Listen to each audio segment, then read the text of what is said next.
Bien, bonsoir à toutes et tous. Merci d'être venus si nombreux pour ce compte-rendu de mandat que j'ai l'habitude de faire dans tous les quartiers du 15e régulièrement tout au long de l'année pour rendre compte de l'action qui est menée par la municipalité du 15e depuis le début de cette mandature, depuis 2020, où nous nous étions engagés sur un contrat de mandature que nous avions proposé pour les élections, un pacte de mandature qui nous a amené à engager beaucoup d'actions, d'ailleurs parfois plus que celles que nous avions prévues, d'autres ont moins réussi, ça c'est la vie administrative, parce que nous sommes dans un cadre institutionnel contraignant.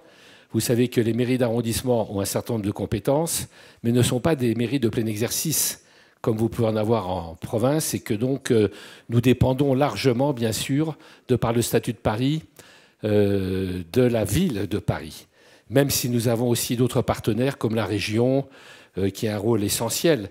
J'étais ce matin avec Valérie Pécresse sur un lycée du 15e, le lycée Beaugrenelle d'ailleurs. Les lycées sont de la compétence régionale, pas de la compétence municipale. Donc vous voyez, il y a aussi ces compétences qui sont très importantes pour les habitants et les transports, bien sûr. Et une information d'ailleurs que je vous donne et que la région a mis en place, enfin va mettre en place, c'est la mise en accessibilité de la ligne 6 du métro. Comme vous le savez, le métro est très peu accessible. Eh bien, a été lancé depuis très récemment des études pour la mise en accessibilité de la ligne 6, qui était la ligne aérienne, vous savez, le métro aérien, et qui est absolument nécessaire et qui n'était pas réalisée jusqu'à présent. Et puis la métropole du Grand Paris aussi, qui a un rôle important à jouer dans un certain nombre de domaines, notamment dans un domaine qui vous concerne directement, vous qui êtes des riverains du fleuve, si je peux dire, pour un certain nombre d'entre vous, c'est-à-dire les inondations. La compétence inondation, ça s'appelle la compétence GEMAPI, gestion des milieux aquatiques et de la prévention des inondations, puisqu'il faut savoir qu'en cas d'inondation, et particulièrement de crues centenales, qui arrivent non pas tous les 100 ans, mais à une chance de se produire sur 100 tous les ans, c'est un peu différent, engloutirait sous les eaux le tiers du 15e. Il faut quand même que vous le sachiez. D'ailleurs, nous allons faire à la mairie très prochainement une réunion, le 14 mai d'ailleurs, pour ceux qui sont intéressés. Je pense qu'ici, vous êtes très concernés. Le 14 mai prochain en mairie, une importante réunion avec tous les services concernés sur l'information concernant les possibilités de crues décennales ou centenales et ce qu'il faut faire en cas de crue, puisque nous sommes ici dans une zone qui sera totalement, évidemment, inondée. Donc il y a un certain nombre de mesures de protection à prendre. Enfin, on n'en est pas là, hein. Je ne veux pas affoler non plus la population. Voilà. Et puis, c'est vrai que la mairie de Paris s'est aussi engagée depuis 2020 dans une politique dite de territorialisation, c'est-à-dire de décentralisation des compétences, des moyens, de la mairie centrale vers les mairies d'arrondissement. Par exemple, nous avons depuis 2020, alors que nous n'avions pas l'autorité fonctionnelle sur les services, nous n'avons pas l'autorité hiérarchique, ce qui est quand même un problème quand on a l'autorité fonctionnelle et pas l'autorité hiérarchique, mais on a l'autorité fonctionnelle. Et puis on a des enveloppes budgétaires qui sont mises à notre disposition pour un surplus de dépenses, si je peux dire en tout cas de budget, pour des sujets aussi importants que la propreté, l'entretien de l'espace public, mais évidemment totalement insuffisante pour assurer une meilleure propreté, un meilleur entretien de la voirie. On en reparlera tout à l'heure. Alors nous, évidemment, ce qui compte aussi principalement, c'est d'associer les citoyens, c'est-à-dire les habitants de l'arrondissement, au processus de décision qui les concerne, avec toutes ces réunions qui sont évoquées là, que je ne vais pas détailler, mais il y a énormément de conseils qui associent les élus et les habitants et les responsables institutionnels ou associatifs. Les derniers créés sont le conseil des parents dans les établissements des crèches et puis également le comité du bruit. Beaucoup de plaintes concernant les nuisances sonores, de jour comme de nuit d'ailleurs, en fonction de là où vous habitez. Donc c'était important d'avoir un comité bruit. Et puis il y a aussi un comité piéton qui va être créé parce que nous avons un comité vélo, bien sûr, étant donné le développement de l'usage de la bicyclette à Paris, mais il y a beaucoup de conflits d'usage. Il y a une espèce de chaos de l'espace public quand même, il faut bien le reconnaître, qui fait que c'est compliqué entre les voitures, les trottinettes, les vélos, tous les engins qui permettent de se déplacer. Donc un comité piéton, parce que ce sont les personnes les plus vulnérables sur la voie publique et qui souvent sont en conflit d'usage, notamment avec les vélos, mais aussi avec les voitures, bien sûr. Donc nous avons les réunions des conseils de quartier. Bien sûr, ici même se tient le conseil de quartier qui, tous les 3 mois, nous avons 10 conseils de quartier. Et je vous invite d'ailleurs à y participer parce que c'est là que sont annoncées toutes les mesures et que sont concertées toutes les décisions qui concernent votre quartier. Merci. Alors oui, dans le cadre de cette concertation avec les citoyens, je voudrais mentionner particulièrement le budget participatif. Budget participatif qui est une partie du budget d'investissement de l'arrondissement qui est décidé par les habitants. C'est un budget important d'ailleurs, hein, puisque vous voyez que nous avons environ 7,5 millions par an mis à votre disposition, si je peux dire, en fonction des projets que vous nous soumettez en février, qui sont votés en octobre, pour faire bref. Donc il y a là beaucoup de sujets qui ont permis des améliorations, par exemple des vidéoprojets interactifs dans les écoles, l'isolation thermique des cantines, enfin vous voyez des choses comme ça. Le terrain d'éducation physique Varay, qui a été amélioré. Tout ça, c'est grâce au budget participatif que vous avez souhaité depuis maintenant une dizaine d'années, depuis 2015. Voilà. Alors, bon, nous avons pour objectif quand même, dans cet arrondissement, c'est un peu ma ligne de conduite avec les élus qui m'entourent. Je remercie d'être présents ce soir. Ils sont très nombreux et ils répondront d'ailleurs ensuite à vos questions. C'est de mieux accueillir les familles des classes moyennes. Voilà, ça c'est l'objectif vers lequel nous tendons jour après jour, avec beaucoup de difficultés d'ailleurs, hein, parce que c'est d'abord un problème de logement. Beaucoup de difficultés en matière de logement. Nous avons quand même près de 15 000 demandeurs de logement dans l'arrondissement, pour 150 logements, à peu près 100 à 150 logements qui sont attribués chaque année par la mairie du 15e. Il y en a autant qui sont attribués par la mairie de Paris et puis aussi par l'État. Mais ce que nous souhaitons, nous, c'est un meilleur équilibrage hein, de ces logements au niveau des quartiers, au niveau du niveau de revenus des uns et des autres. Donc il y a là une nécessité à la fois de mieux équilibrer les choses et puis aussi, plutôt que de construire en permanence, parce que nous sommes passés quand même de 13 000 à 28 000 logements sociaux en 20 ans. C'est énorme hein, dans cet arrondissement. L'entretien, voilà, moi mon souci c'est l'entretien de ces logements sociaux particulièrement. Et puis aussi pour les logements privés, nous organisons régulièrement en mairie des réunions avec des spécialistes pour l'isolation thermique et les aides qui peuvent être attribuées, que ce soit aux syndics d'immeubles ou alors bien sûr aux particuliers. Deuxièmement, bien sûr, pour la famille, l'accompagnement des aînés. Alors l'objectif, c'est le maintien à domicile le plus longtemps possible, évidemment. Il y a un certain nombre de structures qui sont prévues à cette fin. Mais aussi, il y a un moment où ce n'est parfois plus possible de rester chez soi. Donc, depuis que je suis maire, on a pu ouvrir 4 EHPAD, chacune de 100 à 150 places supplémentaires dans l'arrondissement pour permettre l'accueil des personnes dépendantes. Il y a beaucoup d'actions aussi. Nous sommes un arrondissement qui accueille beaucoup de personnes en situation de handicap et surtout beaucoup de structures et d'associations. Donc c'est un sujet qui nous tient à cœur également. Le dernier en date, c'est nous avons créé le village Saint-Michel, rue Olivier de Serres, avec des structures médico-sociales importantes pour les personnes en situation de handicap. Et puis la Fondation Sainte-Germaine, que vous connaissez peut-être, et qui accueille des femmes en situation de handicap lourd et qui va être... La musique n'était pas prévue, mais je trouve que c'est agréable d'avoir de la musique dans une réunion. Après, on peut faire salle de bal, éventuellement. Mais après, les travaux qui vont augmenter les capacités de cette fondation et puis aussi améliorer les conditions de vie, bien sûr, des habitants. Alors, de l'autre côté de la chaîne de la vie, sur la nouvelle crèche, nous avons un certain nombre de structures. Le problème qui se pose aujourd'hui et qui est extrêmement grave d'ailleurs, c'est que nous manquons de personnel. Alors s'il y a des vocations d'auxiliaires de puériculture ou d'éducatrices de jeunes enfants parmi vous, n'hésitez pas, on embauche. Hein.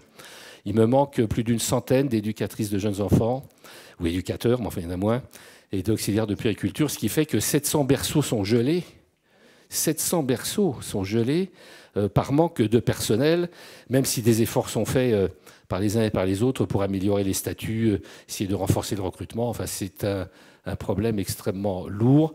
Néanmoins, nous continuons à ouvrir des crèches. La crèche des Périchots, par exemple, a été inaugurée là, au début de l'année. Et vous voyez, une crèche à l'Aqua Boulevard sera implantée dans une opération d'urbanisme importante sur le site de l'Aqua Boulevard et de l'héliport. Restructuration, alors pour les écoles du groupe scolaire Brancion, nous avons investi récemment 5 millions dans ce groupe pour le restaurer provisoirement, mais nous avons un immense projet d'urbanisme sur lequel je reviendrai dans ce secteur qui amènera à la transplantation de ce groupe scolaire que vous voyez ici, mais qui est coincé, la photo est assez jolie, mais il faut dire que ce groupe est quand même coincé entre le périphérique, le boulevard extérieur, la voie de chemin de fer, donc c'est pas terrible pour les enfants, donc il va être transplanté dans cette opération d'urbanisme importante que j'évoquais. Alors, accueillir les familles, c'est aussi développer une politique de santé. Figurez-vous que quand j'ai été élu maire en 2008, j'ai créé un comité local de la santé. Et l'ARS, l'Agence régionale de santé, est venue établir un diagnostic de la politique de santé dans l'arrondissement, 3 quartiers sur 4 en désertification médicale. Donc c'est assez gigantesque. Quand j'ai pris conscience de ça, nous n'avons cessé depuis lors de créer des structures de santé, en investissant d'ailleurs pour permettre à des cabinets médicaux, des maisons de santé en secteur 1 de s'ouvrir. Donc voilà, une demi-douzaine. Là, il y a un centre de cardiologie qui vient de s'ouvrir, Huivard, on manque de cardiologues également. Et puis alors, j'insiste sur les 2 centres de soins non programmés à Necker, c'est-à-dire l'hôpital Necker et rue Tiphaine. C'est une expérimentation, enfin même d'ailleurs plus une expérimentation, ça fait maintenant 1 an et demi que c'est en place, mais qui est assez rare à Paris. Il y en a juste dans un autre arrondissement parisien. Il s'agit de centres de santé qui sont ouverts le soir de 20h à minuit, parce que déjà dans la journée c'est difficile de trouver des médecins, donc de 20h à minuit et tous les week-ends et jours fériés. Donc sans rendez-vous. Donc là, n'hésitez pas. Ce sont des structures à votre disposition. Et puis, nous avons aussi développé un concept nouveau. Il y en a une autre à Paris, c'est tout. Maison Sport Santé, pour la prévention de la santé par le sport. Elle est d'ailleurs boulevard Lefebvre. Elle serait bientôt transférée. Et puis, bon, un certain nombre de structures qui vont être créées, augmentées prochainement. Merci. Je voudrais aussi parler de l'offre culturelle, puisque nous avons des travaux importants qui sont engagés dans le conservatoire municipal. Ces travaux vont bientôt aboutir, ce qui va permettre de l'agrandir de façon assez considérable et d'améliorer les conditions d'études. Et puis, un grand projet que je traite depuis le début avec mon adjoint, depuis le début de la mandature, qui est le carré Brassens-Brancion. Vous voyez, c'est ce grand bâtiment qui est rue Brancion, qui est l'entrée finalement du théâtre Sylvia Montfort, un immense bâtiment. C'était l'ancien siège social d'ailleurs des abattoirs de Vaugirard, qui était occupé par des services techniques de la mairie de Paris et que nous avons pu récupérer cette année d'ailleurs, enfin l'année dernière, pour en faire un lieu de culture avec des salles pour les pratiquants amateurs, avec un certain nombre de salles d'exposition, de danse, de musique, de spectacle, etc. Donc, alors, il n'est pas encore complètement aménagé. C'est le tout début de cette opération assez importante. Mais voilà, donc ça, c'est un grand projet qui est en train de se mettre en œuvre. Un certain nombre de travaux aussi dans les bibliothèques que vous voyez ici. Et puis, un dispositif Microfolie qui est un dispositif numérique qui permet aux jeunes de visiter virtuellement des musées ou des œuvres d'art importantes et auxquelles ils n'ont pas accès habituellement. Voilà, et puis un certain nombre de choses pour la jeunesse. Donc ça, on l'a vu. Alors, on en est où? L'offre sportive, bien sûr. J'imagine que vous êtes tous des sportifs accomplis et que donc vous serez intéressés par ce chapitre sur l'offre sportive. La piscine de la Plaine, après de nombreux travaux, réouvre enfin rouvert. Et puis, il y a eu la rénovation d'à peu près tous les centres sportifs du 15e et des projets de rénovation du gymnase Falguière du centre Émile-Antoine. Donc il y a eu de gros investissements, à la fois dans toutes les piscines du 15e qui ont été à peu près toutes rénovées, elles en avaient besoin, et elles avaient beaucoup de problèmes de fonctionnement, et puis aussi les centres sportifs. Alors, je profite, mais on y reviendra, pour évoquer ce qui va se passer sur l'héliport avec la récupération de la moitié de la superficie de l'héliport par la ville de Paris, puisque vous savez que cet héliport est une concession de la ville de Paris à Aéroport de Paris, 8 hectares, et donc depuis le 1er janvier, ça fait 10 ans, enfin même oui, une bonne dizaine d'années que je mène ce combat, nous avons récupéré la moitié de la surface, 4 hectares, pour l'aménager bien sûr en prolongation du parc et du stade Suzanne Lenglen, et nous garderons simplement un hangar pour le transformer en gymnase dans cet ensemble sportif et végétal. Alors, puisqu'on parle de sport, c'est vrai qu'il y a eu un très grand succès des Jeux Olympiques. Tout le monde pensait que ce serait la catastrophe dans Paris, mais en fait, ça s'est très bien passé et dans une ambiance extraordinaire, avec, par exemple, sur le parvis de la mairie du 15e et dans la mairie du 15e, où nous avions installé tout un tas d'équipements sportifs et puis de retransmission avec des écrans géants des épreuves. Nous avons accueilli 100 000 personnes, ce qui est colossal, sur le parvis de la mairie. Et nous avons voulu continuer quelque chose, tellement l'engouement avait été important à ce moment-là. Et c'est ce que nous avons appelé Dimanche Sport 15, c'est-à-dire qu'un dimanche par mois, la mairie, c'est-à-dire le parvis, le square Chériou et toutes les salles de la mairie sont ouvertes pour des activités sportives. Par exemple, vous faire du baby-foot ou du ping-pong dans la salle des fêtes, enfin des choses comme ça, avec toutes ces activités sportives ouvertes à tous, gratuites, sans inscription. On reçoit plusieurs centaines de personnes chaque dimanche dans cette opération. Et puis un certain nombre aussi d'améliorations de l'offre sportive, par exemple au jardin d'Alpera et dans différents gymnases et centres sportifs. Et puis, bien sûr, je suis sûr que vous m'accompagnerez tous avec votre plus beau maillot de bain, n'est-ce pas, madame? Je vous vois rire, mais vous allez venir et vous allez plonger avec moi dans la Seine. Vous êtes sûrement une grande nageuse. Voilà, j'ai tout de suite vu que vous êtes une grande nageuse, donc je vous donne rendez-vous. Eh bien, on verra si vous coulez ou pas, mais j'essaierai de vous sauver la vie. Voilà. Voilà, nous allons ouvrir, alors c'est une grande première, évidemment, une baignade en Seine. Vous avez vu qu'il y a eu des épreuves olympiques dans la Seine.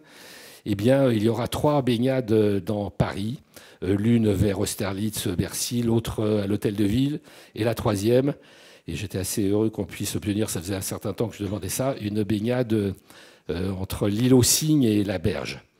Alors, une baignade aménagée, bien sûr, je n'avais pas de plongée du Caire, rassurez-vous, hein. Il y aura des vestiaires, des douches, solarium, etc. Et puis, un ponton pour se protéger un peu. Bon, alors, je dis simplement que c'est plutôt recommandé aux nageurs confirmés, hein, quand même. Voilà, donc, c'est pas là que vous pourrez apprendre à nager, hein. Et éviter les enfants en bas âge, parce que ça risque d'être compliqué, même s'il y a des bébés nageurs, mais il faut vraiment qu'ils nagent bien. Donc voilà, donc ça, ce sera à partir du mois de juillet. Alors, un sujet totalement différent, bien sûr, c'est tout ce qui est fait dans cet arrondissement pour lutter contre la précarité. 40 structures d'hébergement, 2000 places d'hébergement d'urgence, hein. Ce qui n'empêche pas, et vous le constatez comme moi malheureusement dans la ville, c'est qu'il y a de plus en plus de personnes à la rue, de campements, de tentes, etc.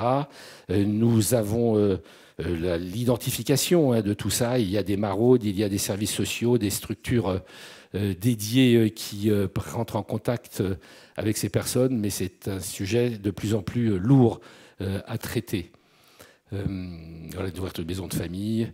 Et puis, voilà aussi par rapport à ces questions d'hébergement, enfin de logement en tout cas, le 15e s'est transformé en arrondissement universitaire, ce qui n'était pas du tout il y a encore une dizaine d'années, avec environ 35 000 étudiants, dont la moitié habite le 15e, mais l'autre moitié non, ce qui fait que nous nous sommes lancés dans une politique d'accompagnement de la vie étudiante dans le 15e, avec la création de plusieurs centaines de places dans résidences universitaires, il y en a encore en construction d'ailleurs, et puis aussi des structures diverses pour accompagner, comme les restaurants universitaires, qui doit être en construction sur le site de Paris 5 à venir. Et puis, bon, l'aide alimentaire, bien sûr, ça fait partie de toute politique de lutte contre la précarité, des aides alimentaires sur 2 sites, boulevard Lefebvre et rue Enseigne-Payen vers Falguière. Nous allons aussi, ça c'est très important parce que c'est le seul centre social nouveau qui sera mis en fonctionnement par la mairie de Paris dans le cadre de cette mandature, un centre social et culturel qui sera ouvert rue Falguière dans un quartier qui est devenu un quartier prioritaire de la ville, puisque je le demandais là aussi depuis une bonne dizaine d'années à l'État, de classer le 15e en quartier prioritaire de la ville dans un certain nombre de secteurs qui se sont beaucoup dégradés avec beaucoup de logements sociaux et de précarité, etc. Alors donc 2 quartiers prioritaires de la ville ont été décidés sur Falguière et sur Brancion-Périchaud, qui nous permet d'obtenir des moyens beaucoup plus importants pour traiter les questions sociales dans ces 2 secteurs. Nous avons aussi 7 QPOP. Alors vous voyez les 2 quartiers prioritaires de la ville, Brancion-Périchaud et Falguière. Vous avez 7, ce qu'on appelle des QPOP, des quartiers populaires, qui sont, eux, de la compétence exclusive de la ville, qui met de nous aussi, bien sûr, qui mettons des moyens supplémentaires dans ces secteurs un peu compliqués. D'ailleurs, ici, vous avez notamment Ballard, Frères Voisins, 4 Frères Peignot, etc. Enfin, des secteurs assez connus dans lesquels, évidemment, des moyens supplémentaires sont mis en place pour traiter des questions sociales. Alors, l'espace public, moi, je considère que la propreté, c'est le grand échec de la municipalité. Il n'y a pas une journée où je ne reçois pas des courriers de gens qui se plaignent que les rues sont sales. Forcément, à partir du moment où on n'a pas les moyens adéquats, on ne peut pas faire une bonne propreté. Alors, la propreté, elle est multifactorielle, si je peux dire. Il y a la collecte des ordures ménagères qui fonctionne assez bien, comme vous le voyez ici, d'ailleurs, sur cette photo. Mais ce qui marche mal, c'est le nettoyage des rues. J'imagine que vous poserez des questions à mon adjoint chargé de la propreté. Voilà, c'est lui. Donc c'est lui le responsable. Il se cache là, mais il va devoir répondre à beaucoup de questions à mon avis. Et n'hésitez pas à y aller. Donc non, enfin le pauvre, il y peut même. Mais c'est vrai que aussi bien, comme je le disais tout à l'heure, nous avons l'autorité fonctionnelle sur les services, c'est-à-dire que nous donnons la feuille de route aux services municipaux, aux services techniques, mais que nous ne sommes pas du tout maîtres ni des budgets, ni des moyens en personnel, ni en équipement. Donc on fait avec ce qu'on nous donne. Et comme on ne nous donne pas assez, forcément, il y a de grosses difficultés. Pour moi, c'est dommage. La propreté, ça devrait être la priorité absolue d'une municipalité parce que c'est l'hygiène de la ville.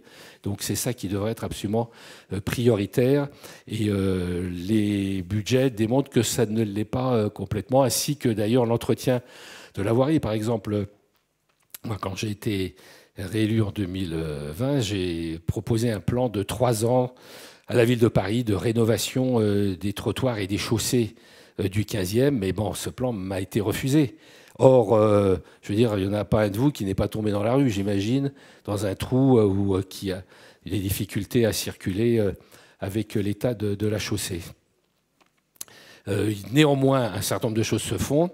De grands travaux sont mis en œuvre dans un certain nombre de voies, la rue de la Croix-Niver notamment, où nous allons planter une 50aine d'arbres, parce qu'on essaie de planter des arbres partout où on peut sur la voie publique, mais enfin c'est souvent compliqué à cause des réseaux qui sont en sous-sol, et puis un certain nombre d'améliorations de la voirie, comme vous le voyez sur cette image, sur ce texte. Oui, alors il y a quand même des innovations intéressantes. Nous avons été choisis pour tester un nouveau macadam insonorisant et anti-îlot de chaleur que nous avons mis en œuvre sur certaines voies, comme la rue Frémicourt, par exemple, la rue Le Courbe, le quai Citroën, étant donné qu'il y a de gros flux de voitures de circulation. Donc c'est un revêtement particulier qui permet de baisser de plusieurs degrés la température au sol et qui aussi permet de baisser entre 1/3 et la moitié du bruit de roulement des voitures. Donc c'est important pour les riverains, évidemment, pour les habitants. Deuxièmement, depuis mon premier mandat, d'ailleurs, je mets en place un arc vert structurant, c'est-à-dire qu'une promenade plantée de plus de 8 km qui fait en forme de fer à cheval, vous voyez, dans le 15e, qui traverse tout le 15e, la plus grande de Paris d'ailleurs, qui part de Brassens jusqu'au parc Citroën, par la petite ceinture transformée en coulée verte. Et puis ensuite, nous avons aménagé les bords de Seine, une partie en tout cas, sur plusieurs kilomètres pour la promenade. Maintenant, c'est fait. Et puis remonter par l'enceinte des fermiers généraux, c'est-à-dire Grenelle, Garibaldi, Pasteur, Vaugirard, où nous avons déjà transformé en promenade plantée le boulevard de Vaugirard et le boulevard Pasteur. Maintenant, il reste effectivement Grenelle et Garibaldi. Et puis aussi les quais bas et les quais hauts, puisque nous voyez qu'il y a des travaux sur le quai Citroën. C'est pour augmenter la végétalisation du quai haut. J'ai parlé de la prévention des inondations. Grâce notamment à la métropole, nous avons pu construire un nouveau... alors, ce ne c'est pas un lac réservoir. Il y a plusieurs lacs réservoirs à Paris qui peuvent emmagasiner des centaines de millions de mètres cubes d'eau. Mais là, c'est une nouvelle opération supplémentaire, un casier pilote qui est au confluent de l'Yonne et de la Seine et qui permet de récupérer environ 10 millions de mètres cubes d'eau de la Seine quand il y a la crue, avec des pompes aspirantes qui rejettent l'eau dans un espace évidemment de terrain et qui permettra de baisser le niveau de la crue de 10 à 30 cm en fonction voilà, des éléments, ce qui est considérable. Il est en ce moment en train d'être testé. Il a été inauguré récemment et là il est en train d'être testé. Et il y a quelques travaux encore à faire, mais donc il est quasiment opérationnel. C'est la métropole du Grand Paris et l'établissement public de bassin Seine-Grand Lac qui le met en place et qui va bien nous aider. Ensuite, évidemment, la végétalisation, c'est beaucoup de plantations de toutes sortes. Vous voyez, 6 000 arbres, plus de 6 000 arbres ont été plantés depuis que je suis maire. Enfin, depuis 2020 plutôt même. Et puis ça va continuer, bien sûr, parce qu'il est très important, je crois, de continuer à végétaliser la ville. La coulée verte va être prolongée encore. On va l'inaugurer là entre les rues Danzig et Brancion sur près de 700 mètres. Et puis le dernier tronçon sera Ballard, pour aller de la place Ballard, sur la petite ceinture ferroviaire, jusque presque au parc Citroën, afin de faire une continuité entre le parc Brassens et le parc Citroën. Et puis un certain nombre de réaménagements et de végétalisation. Alors il y a aussi des innovations. Il y a beaucoup de personnes qui sont propriétaires d'animaux domestiques, surtout des chiens. Voilà. Et donc c'est des caniparks qui ont été inaugurés récemment, 3 caniparks pour le moment. C'était une demande importante sur Paris et sur le 15e en particulier. Donc, n'hésitez pas, pour ceux qui ont des chiens, d'aller les fréquenter. On en a à Parc Platon, Paul Gillot, Parc André Citroën pour le moment. Et puis aussi dans le parc Brassens, bien sûr, il y a l'allée aux chiens que vous connaissez peut-être. Rien à voir. Les transports publics, j'en ai un petit peu parlé, des travaux importants sur les lignes 6, 8 et 12. Nous aurons bientôt, mais enfin c'est en 2030, la ligne 15 ouest du Grand Paris Express qui va... Comment? Oui, alors voilà, M. Courtois, conseiller régional, malheureusement nous indique que ça devait déjà être inauguré en 2025. Après on nous a dit 2030. Et puis, oui. Mais malheureusement, c'est pour les habitants du 15e encore des délais supplémentaires. Et c'est très important parce que c'est un métro circulaire, vous savez, tout autour de Paris, qui va décharger énormément les lignes de métro dans Paris. Notamment la ligne 12 et la ligne 8 vont être déchargées quand les personnes pourront utiliser ce moyen de transport automatique, d'ailleurs, du Grand Paris Express. Des nouvelles rames, enfin, sur les 8 et 12. Et puis, des travaux, oui, le tramway T2, figurez-vous que c'est le tramway le plus utilisé de France. 250 000 passagers par jour. Donc, la RATP, à juste titre, a décidé d'accélérer la cadence des rames pour avoir plus de rames et donc transporter plus de personnes. Mais pour ça, il faut que les rames puissent faire un retournement, si je peux dire, à la station Porte de Versailles au terminus. Et pour ce faire, donc, il y a 1 an de travaux et il faut allonger la station. Donc 1 an de travaux et le terminus, d'ailleurs les travaux viennent de commencer. Et le terminus du tramway Porte de Versailles est maintenant à Suzanne-Langlaine pour 1 an. Donc c'est des gros travaux, mais ça permettra de transporter beaucoup plus de passagers. Nous avons la traverse, on pourra en parler si vous le souhaitez. Et puis, alors oui, les questions de sécurité, bien sûr, sur l'espace public sont très importantes, puisque, enfin moi j'ai 2 priorités principales, même si je ne suis pas totalement compétent dans tout ça, c'est propreté et sécurité. C'est essentiel. La sécurité s'est améliorée dans certains domaines dans l'arrondissement. Par exemple, le nombre de cambriolages a considérablement baissé, mais il a pu augmenter sur d'autres items. Nous avons des caméras de vidéoprotection, il y en a à peu près 80 dans l'arrondissement, mais il en faudrait 3 fois plus. Voilà, moi je pense qu'il en faudrait 3 fois plus pour permettre de la vidéopatrouille, notamment. Et donc on a gagné sur cette mandature 6 supplémentaires dont les localisations sont indiquées sur la slide. Et puis bien sûr, la nouveauté, c'est la création d'une police municipale qui en est à ses débuts. Nous avons un objectif d'une centaine de policiers municipaux dans l'arrondissement. Alors évidemment, ils n'ont pas les compétences des policiers nationaux, mais néanmoins, c'est une présence rassurante qui permet d'améliorer la tranquillité publique sur l'espace public. En matière d'urbanisme, il y a un travail considérable qui est fait. J'ai un peu évoqué certains sujets tout à l'heure dans le cours de ma démonstration. Mais là, vous voyez, donc la rénovation du parc, c'est quand même 700 millions d'euros qui sont investis dans la rénovation du parc d'exposition, qui est un poumon économique très important sur Paris. La tour Triangle, je suis un peu moins content parce que je m'y suis opposé. C'est quand même 15 000 tonnes de béton, de verre et d'acier qui va gâcher le paysage parisien. Donc, malgré l'opposition d'une partie des élus, eh bien, la ville de Paris a maintenu quand même sa construction. Vous voyez qu'elle est en train de se monter là maintenant. Et malheureusement, mais voilà, c'est comme ça. Elle sera terminée l'année prochaine.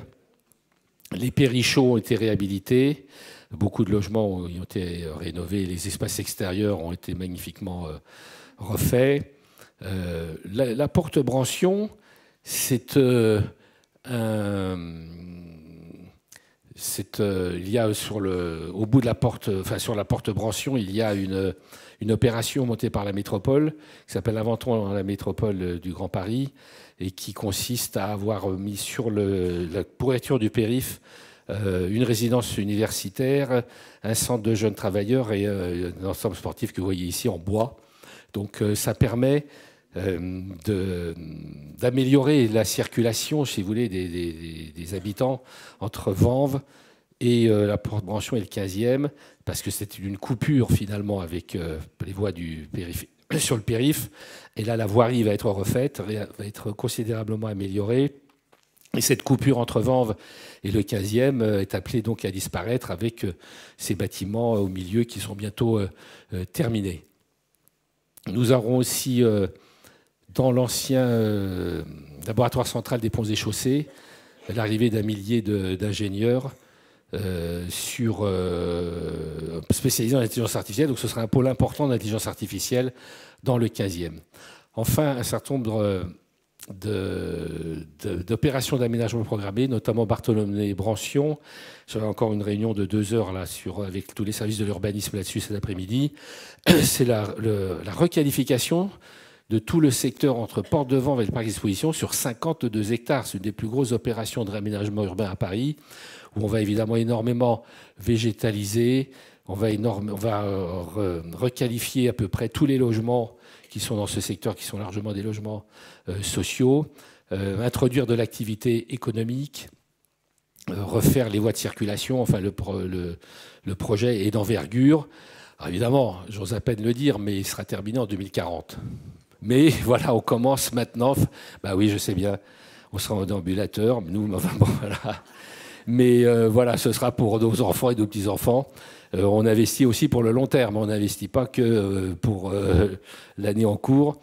Mais c'est une opération gigantesque avec et ce sera une première à Paris, la destruction de bars de logement. Il y a eu des bars de logement dans ce secteur qui ont été réalisés dans les années 50, un peu pour accueillir des réfugiés de guerre d'ailleurs, et qui devaient tenir 15 ou 20 ans et être détruits après. Bon, ben, vous voyez le calcul, on est en 2025. Hein. Donc on va vraiment reconstruire tout ce quartier, qui est un quartier difficile d'ailleurs, qui est un quartier prioritaire de la ville aussi. Et donc il est nécessaire d'améliorer les conditions de vie des gens et surtout de réintroduire de l'activité économique, parce que c'est un peu une cité dortoir, et puis aussi des classes moyennes.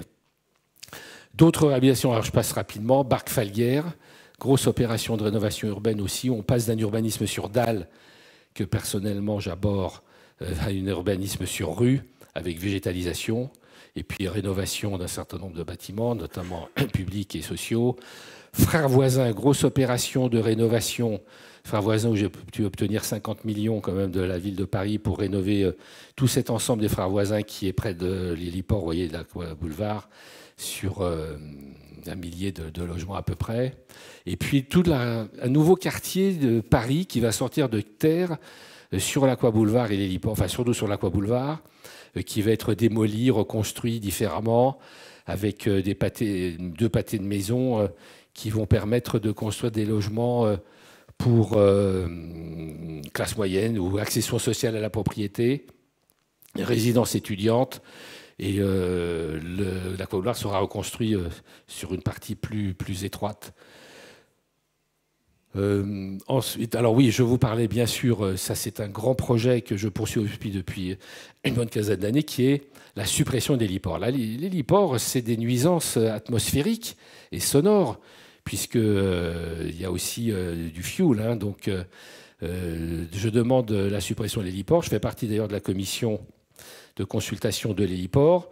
Et finalement, mes efforts ont partiellement porté leurs fruits, puisque depuis le 1er janvier, nous avons récupéré la moitié de la surface de l'héliport, à savoir 4 hectares, comme je disais tout à l'heure, pour non pas construire quoi que ce soit, aucune construction là-dessus, mais simplement pour étendre le parc Suzanne Lenglen et les équipements sportifs. Comme je disais, on gardera un hangar qu'on transformera en gymnase, mais le reste, ce sera de la végétation et des terrains de sport.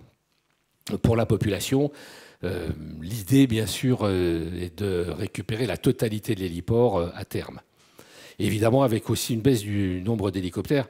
Moi, depuis que je suis maire, on a réussi à passer d'environ 16 à 17 000 vols par an à 7 à 8 000. Hein. On a diminué de moitié le nombre de vols d'hélicoptères, donc c'est quand même moins de nuisances.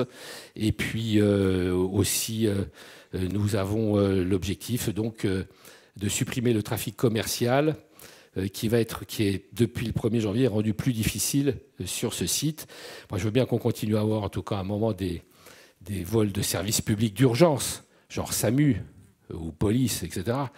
Mais vous savez, les hélicoptères du SAMU préfèrent atterrir directement dans les hôpitaux, comme à Georges Pompidou, par exemple, voire à Necker, que sur l'héliport. Quelques autres opérations sont prévues, tout l'ensemble d'Antigue-Morillon, près du parc Brassens. La déconstruction de la tour Montparnasse, que vous voyez là. Alors, ce qui va se passer, c'est qu'on détruit la tour Montparnasse. Moi, j'aurais préféré qu'on ne reconstruise rien, qu'il y ait un beau jardin à la place, mais bon, on m'a demandé 500 millions en échange, je ne les avais pas. Si vous avez un peu d'argent, il faut peut-être se cotiser, mais je crains qu'on n'arrive pas à 500 millions. Donc, on va construire une autre tour, mais qui est quand même complètement différente. Vous voyez, puisqu'il y a jusqu'ici, alors il y a une base, cette tour sera ouverte au public, alors que la tour Montparnasse ne l'est pas, hein, avec des établissements divers et variés pour public, des restaurants, etc. Il y aura, vous voyez, une configuration très différente de celle d'aujourd'hui. Ensuite, la partie tour, et tout au haut, une serre avec production de fruits et légumes, etc. Donc, ce sera une tour moderne du XXIe siècle. Et surtout, on l'a déconstruit. Pourquoi, la tour actuelle? Parce qu'elle est totalement amiantée. La tour, j'ai dit la tour Eiffel? Ah bon, alors non, alors pas la tour Eiffel. La tour Montparnasse, merci. Il y en a une qui suit, c'est bien. La tour Montparnasse, donc on y revient. Non, à la tour Eiffel, j'ai aucun projet pour la tour Eiffel, serez-vous. Mais la tour Montparnasse est entièrement amiantée. Et toutes les façades, alors l'intérieur a été désamianté, mais toutes les façades sont amiantées, donc on ne peut pas les conserver en l'état. Donc c'est une des raisons aussi. Et puis bon, il faut la moderniser. C'est quand même un des bâtiments les plus moches de Paris, il faut bien le dire. Enfin, en tout cas, c'est mon avis. Donc voilà. Donc ça, c'est aussi. Eh bien, ça va commencer cette année, là aussi. Voilà. Et puis un certain nombre de quartiers aussi qui vont être réhabilités. Oui, alors c'est vrai que le 15e aussi est un pôle d'excellence dans un certain nombre de domaines. Les médias l'appellent le triangle d'or, puisque c'est la plus forte concentration de médias de toute l'Europe sur un territoire. Vous voyez, tous les télévisions, les radios qui se sont installées ici, les journaux, etc. Un certain nombre de grandes administrations aussi sont un peu dans le 15e. Le ministère des Affaires étrangères, d'ailleurs, c'est pas toujours favorable, parce que, par exemple, aujourd'hui, la rue de la Convention était interdite à la circulation parce qu'il y avait un sommet sur l'Ukraine au ministère des Affaires étrangères. Tous les services du ministère des Affaires étrangères, sauf le ministre, sont dans l'ancienne imprimerie nationale. Alors c'est prestigieux, c'est bien, c'est un magnifique bâtiment, mais du coup, la rue de la Convention a été coupée aujourd'hui, ce qui est quand même assez gênant, quoi. Le ministère des Armées, bien sûr, a été construit à Ballard, comme vous le savez, dans la préfecture de région Île-de-France, etc. Et puis, alors, bon, évidemment, on est surtout un pôle d'excellence scientifique et médicale avec une très forte concentration d'hôpitaux, de centres de recherche, etc. Paris Santé Campus, qui est le plus grand centre de start-up de santé qui invente la médecine du XXIe siècle et qui est aussi dans le 15e. Pôle aérospatial et aéronautique, puisque nous avons toutes ces grandes entreprises que vous voyez là qui sont dans l'arrondissement, dont certaines voulaient partir, que nous avons réussi à conserver, parce que je pense que c'est important pour l'activité économique, la recherche dans le 15e. Safran qui va refaire son siège, d'ailleurs, vous voyez, c'est près des quais. L'Agence spatiale européenne qui vient de refaire le sien, donc elle voulait partir, ils sont restés finalement, etc., etc. Et puis je veux parler du pôle universitaire avec beaucoup d'étudiants. Nous sommes le deuxième pôle universitaire parisien après le quartier latin. Donc c'est considérable et on a des demandes d'implantation d'établissements d'enseignement supérieur environ, enfin presque en permanence, quoi. Et puis bon, un certain nombre de modifications, de structures pour l'accueil de ces étudiants. Et bien voilà, je termine sur cette belle conclusion que vous pouvez admirer, très inspirante, n'est-ce pas? Le 15e, une terre d'ambition, etc., etc. Voilà. Donc, encore une fois, on n'y arrive pas toujours, et puis il y a beaucoup de problématiques, bien sûr, mais l'objectif, bien sûr, comme je vous le disais, c'est le meilleur accueil des classes moyennes et puis l'amélioration de la qualité de vie des habitants du 15e. Merci de m'avoir écouté.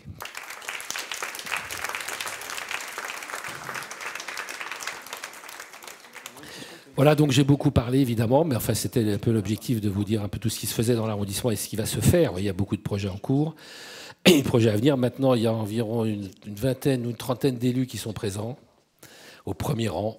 Et bien maintenant, c'est à vous de jouer, mes chers collègues, puisque c'est eux qui vont répondre à vos questions sous l'œil vigilant du maire et attentif. Donc, maintenant, c'est la partie questions. Donc, ou propositions, bien sûr. Donc, on va vous passer la parole. Il y a un micro-baladeur, c'est bien ça? C'est vous le micro-baladeur? Donc, vous levez la main. Madame, par exemple, au premier rang. Ici. Là. Bon, ah oui, il y a des micros. Bon. C'est à propos de la voirie. Il faut parler plus près du micro. À propos de la voirie, la rue Ballard est dans un état épouvantable. Le sol, il y a des nids de poules partout. Enfin, qui est-ce qui remplace, enfin, qui est-ce qui se charge de... Est-ce que c'est la mairie du 15e ou est-ce que c'est la ville de Paris? Le problème n'est pas tellement celui-là que d'améliorer la situation. Donc mon adjoint, Jean-Yves Pinet, chargé de l'espace public, va vous répondre. Bonsoir. Avant effectivement de répondre un petit peu pour vous expliquer comment ça se passe, déjà la bonne nouvelle, elle est prévue de rénovation complète sur cette année. En fait, voilà, il suffisait de demander. Demandez tout ce que vous voulez, vous l'aurez. C'est le moment. Peut-être pas tout, pas mais Noël, oui, mais elle est effectivement dans un état. Le problème, c'est que il y avait le choix soit de faire petit bout par petit bout, comme un peu l'avenue Émile Zola a été faite, soit d'essayer d'avoir un budget conséquent pour refaire l'intégralité de la rue, parce qu'elle est vraiment très abîmée. Et c'est là toute la difficulté. Pour vous donner un chiffre très simple, on a budgété pour 5 millions de travaux de rénovation sur 2025. La ville ne nous en donne que 1,5 million, ce qui fait qu'il y a déjà un paquet de rues qui, effectivement, sont passées à la trappe. Mais on a gardé la rue Ballard. Je l'ai remarqué parce que, habitant rue Gutenberg, notre rue est en sens unique maintenant. Vous avez changé le sens de la rue. On va de la rue Cauchy. Tiens, laissez le micro.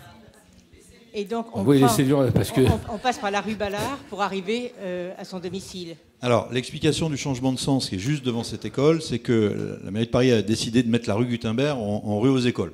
Ce qui n'était pas trop notre choix, on n'a pas compris pourquoi.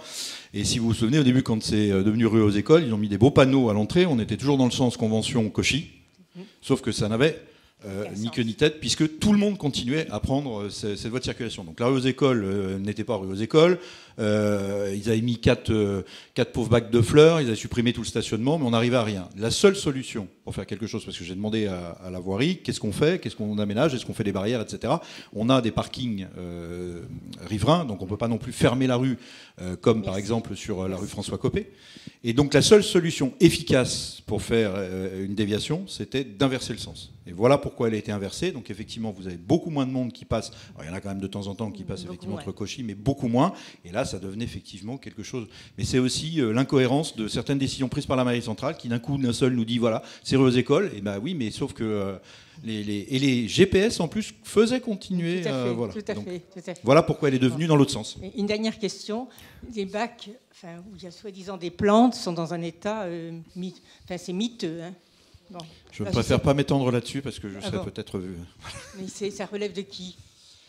Là, ça relève de la mairie centrale et si vous voulez, de la DEV, de la direction des espaces verts, des parcs et jardins. Mais je ne vais pas envoyer le bébé à mon collègue, mais en fait, c'est moche. Et on avait demandé à planter. On ne peut pas planter à cause des réseaux en dessous. Donc, ils ont mis des bacs comme ça, histoire d'occuper l'espace pour éviter aussi qu'il y ait des voitures qui stationnent. Mais je suis d'accord avec vous, elle mériterait un autre traitement quand on parle pour de végétaliser, on a ce dilemme. Soit on arrive à planter, mais encore faut-il que le sous-sol le permette, soit la ville parfois propose des bacs. Alors c'est mieux que rien, mais le problème c'est qu'il n'y a pas les moyens d'entretenir ces bacs. Il n'y a pas suffisamment de jardins. Enfin, je parle sous le contrôle de mon adjoint chargé des parcs et jardins qui fera les mêmes réponses, j'imagine. C'est qu'il n'y a pas les moyens en jardinier pour entretenir. Donc je dis autant pas les mettre, parce que c'est vrai que ça devient des espèces de recueils de déchets. Enfin bref, c'est un sujet évidemment. Autre question? Levez la main. Ah oui, on vous passe le micro. Bonjour. D'abord, un témoignage, je dirais, de satisfaction. La dernière réunion où vous aviez participé, j'avais demandé que le passage souterrain de la rue Cauchy qui va vers les quais sous la voie du RER, qui était dans un état lamentable, soit nettoyé. Alors, il a été recimenté, les murs ont été nettoyés et c'est maintenant très propre.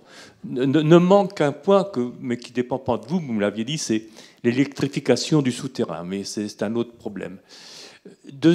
Une question, quand va ouvrir sur le chemin de fer de ceinture vers le souterrain qui conduit vers à l'extrémité. Du côté Ballard? Non, de l'autre côté.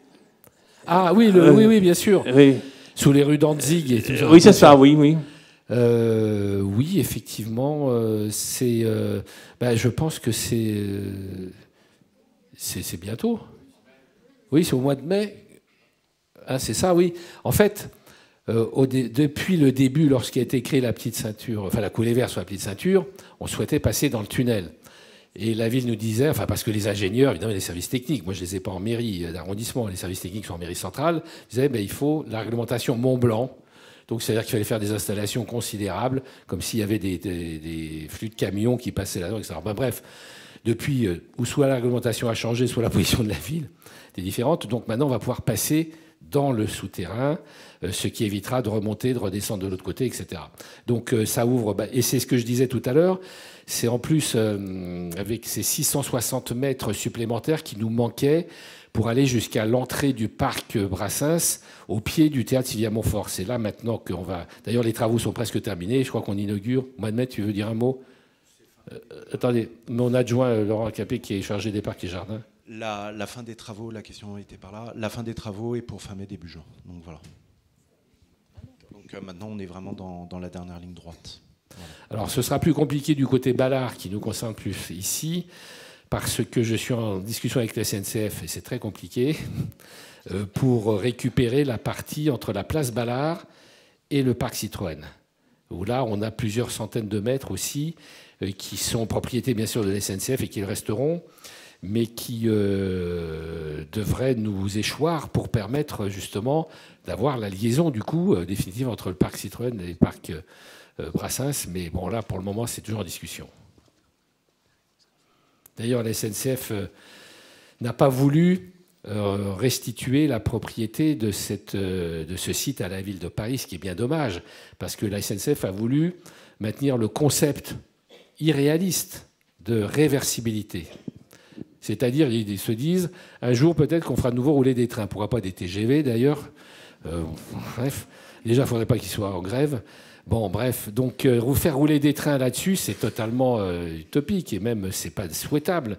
Donc, mais ils ont voulu, donc on garde des rails et c'est un vrai sujet parce que si la ville avait pu obtenir l'irréversibilité, on aurait pu enlever les rails et faire un aménagement beaucoup plus végétal, beaucoup plus agréable pour la promenade. Mais voilà, alors on a pu récupérer quand même la gare dite de Vaugirard. Vous savez, c'est cette gare qui est sur la Pissadure, qu'on a transformée en espace de vie, etc., de coworking et autres, qui est quand même très intéressant. On a eu beaucoup de difficultés. Ça aussi, ça a été payé avec le budget participatif, par exemple, vous voyez. Et maintenant, c'est un bel équipement que je vous invite à visiter. Il y a même une buvette, etc. Autre question ? Oui, allez-y, monsieur. Bonsoir. Et qu'est-ce que vous pouvez faire à côté le parc André Citroën, parce que la rue piétonne où il y a le restaurant Lignac. Oui. Il y a des arbres qui donnent dans la rue Cauchy. Oui, voilà. Il y a une rue piétonne et dans cette rue piétonne, lorsque je suis arrivé, les arbres faisaient 80 cm. Les arbres. Les arbres. Aujourd'hui, ils font 10 mètres de haut. Ben, c'est bien. Ça cache la visibilité. Bon, c'est vrai, ça lutte contre la pollution, oui. Mais avec le pollen qui arrive là, avec l'heure qu'on va passer en heure d'été ce week-end, eh ben, c'est une catastrophe. On ne peut rien voir, ça cache toute la visibilité sur mon balcon. Alors, qu'est-ce que vous pouvez faire, monsieur le maire ? Alors, c'est vrai que c'est la complexité de l'exercice parce que merci. On essaye de développer des arbres et c'est très important contre le réchauffement climatique de planter des arbres et de végétaliser, mais il y a des petits inconvénients. Alors par rapport aux allergies, il y a un service de l'arbre à Paris, on est très vigilant sur les espèces d'arbres qu'on plante maintenant pour qu'elles ne soient pas allergènes. Et puis là, alors, le problème que vous évoquez, c'est peut-être plutôt un problème d'élagage. Peut-être que ces arbres, on ne va pas les couper. Moi, c'est comme les cheveux. Hein ? J'entends pas ce que vous dites. C'est-à-dire, l'arbre est tellement haute qu'on peut tailler dessus. Pas besoin de la battre, mais tailler. On ne va pas la battre. Oui. Jamais. Oui. C'est sacré. C'est comme les vaches en Inde. Les arbres, voilà, c'est ça. Mais sacré. De tailler, c'est un peu comme les cheveux. Oui. Il faut y aller chez le coiffeur, d'ailleurs. Ça me fait penser. Alors, monsieur Pinet. On a une petite difficulté parce que vous parlez de la rue du Mont-Égual. C'est la rue du Mont-Égual, oui, qui est entre la montagne de l'Espérou et Cauchy. Exactement, voilà. Où il y a le restaurant Lignac. Voilà. Non, c'est plus Lignac, d'ailleurs. Voilà, c'est plus Lignac. Alors, merci. Quand vous allez rentrer ce soir, je vous invite à regarder les plaques qui sont dans ce petit bout de rue. Vous allez voir que ce ne sont pas les plaques habituelles que vous avez sur la rue Gutenberg, sur la rue de Cévennes, etc. On est sur une voie privée. On est sur une voie privée, et à mon avis, si on fait des recherches, les arbres dont vous parlez, ils ont été plantés lorsque ce concept, l'ensemble des immeubles ont été construits et ont créé cette voie privée. Et donc, effectivement, là, la ville n'est pas compétente. Alors, on peut regarder quand même avec les services de la ville, avec Laurent Racapé, avec mon collègue, mais pas sûr. Et là, parce que s'ils sont comme ça, généralement, le service de l'arbre ne les laisse pas foisonner à ce point. Et je vous dis, on m'a demandé de remettre des plaques. J'ai eu une demande de remise de plaques parce qu'on ne voyait plus les plaques de rue, etc. Et la ville m'a dit, ce n'est pas un espace public, donc ce ne sont pas nos plaques. Et je ne sais même, on n'arrive même pas à savoir qui avait fait mettre les plaques de la rue du Mont-Égual. Bon, donc un mystère qu'il faut élucider. On a parfois des situations comme ça hein, dans Paris, mais il faut retrouver le propriétaire et enjoindre les lagages peut-être alors. Donc il faut noter ce sujet quand même. Question suivante, madame. La nageuse. Merci beaucoup, M. Goujon, pour vos interventions. Il me semble, lors d'une précédente intervention, c'était dans le café rue Ballard, une réunion de quartier, vous aviez parlé d'un projet quai d'ici. Oui, absolument.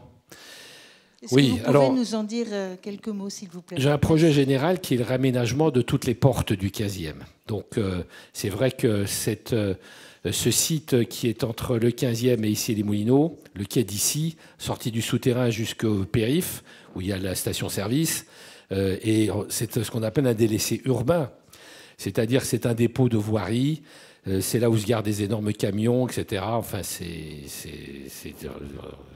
faut changer tout ça. Donc, nous avons pu décider d'une opération d'urbanisme assez ambitieuse, de la réalisation d'un projet qui s'appelle le projet EDA, qui est un projet de bâtiment qui va faire toute la longueur. En fait, il y a d'abord 3000 m² de surface de récupérer, 1000 m² que nous cède la SNCF, parce que c'est en contrebas de la SNCF, et 2000 m² qui nous appartient, qui appartient à la ville de Paris, et qui ont été cédés, je crois que c'est à Bouygues, enfin qui ont été vendus, plutôt. Je crois que c'est Bouygues, hein, pour ce projet qui a été conçu par un grand urbanisme japonais, un des plus grands architectes au monde d'ailleurs, Kengo Kuma, et qui a inventé ce concept d'un bâtiment multifonction qui serait tout le long de ce quai d'Issy et qui permettrait en même temps de rénover toute la voirie, de planter d'ailleurs plusieurs dizaines d'arbres des deux côtés. Donc ce serait une voie arborée avec la possibilité de traverser jusqu'à la Seine, même s'il y a les bétonnières qui sont là, c'est pas très pratique, mais en tout cas de faire un ensemble urbain qui d'ailleurs, là aussi, comme je le disais, Porte-Brancion, supprimera un peu cette coupure entre le 15e et Issy-les-Moulineaux, parce que j'en ai un peu marre dans ce secteur que quand je vois mon collègue André Santini, ils me disent « Ah, comment va la banlieue d'Issy-les-Moulineaux ?» Bon, alors on connaît son humour, mais ça me fait qu'à moitié rigoler. Mais c'est vrai que c'est un délaissé urbain, c'est très moche. Bon. Donc voilà, ce projet. Alors, ce projet a du retard. Pourquoi? Parce que quand les architectes ont commencé à... Et tant qu'on a commencé à creuser d'ailleurs un peu, on s'est rendu compte qu'il y avait un câble électrique de forte puissance qui passait en dessous et qui n'était pas dans les plans du départ, qu'on n'avait pas vu. Enfin, ils ne sont pas dans les plans. Parfois, il y a des choses qui, dans le sous-sol, existent et qui ne sont pas dans les plans. Donc, il faut reculer le bâtiment de plusieurs mètres. Mais qui dit reculer de plusieurs mètres, ça veut dire que le terrain, c'est plus la même surface, c'est plus le même prix. Enfin, donc, il y a des négociations à nouveau qui sont entreprises entre Bouygues, la ville de Paris, la SNCF, enfin bon, et RTE. C'est d'ailleurs les réseaux électriques, quoi. Voilà, c'est pour ça qu'il aurait dû effectivement voir le jour, mais on a buté sur cet élément nouveau qui était inattendu, hélas. Mais on n'abandonne pas. Micro.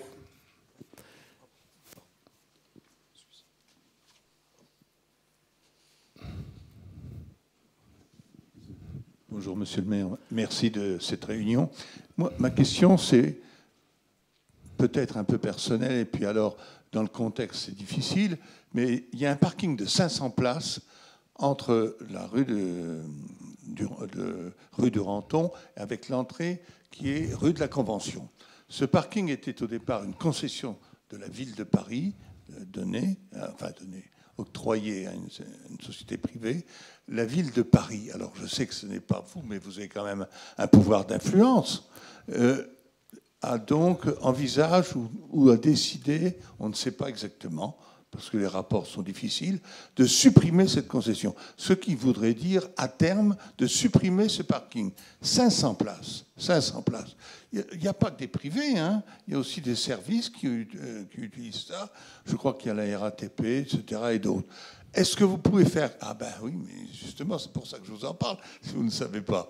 L'entrée est au début de la rue de la Convention, et puis après, ça vient en dessous, sur 2 niveaux. Sur 2 niveaux, c'est grand, hein, vers la rue de Renton.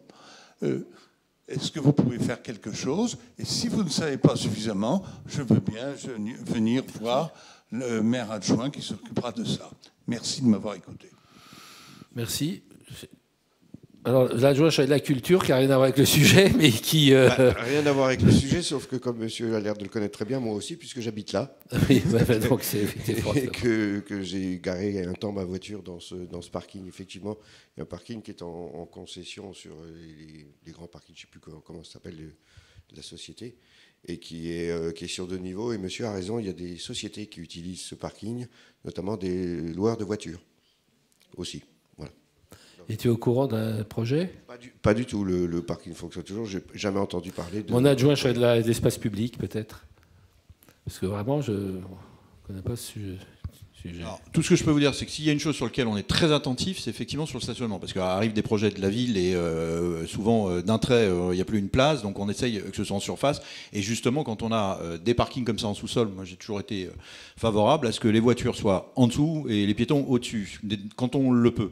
Donc je vais faire une demande d'information auprès des différents services parce qu'à aucun moment on a vu arriver ce changement de concession. Et en plus, quand on a un changement de concession, ça passe normalement obligatoirement par le conseil municipal, par le conseil d'arrondissement. Donc on devrait être informé. Mais merci de l'alerte, on va regarder de plus près.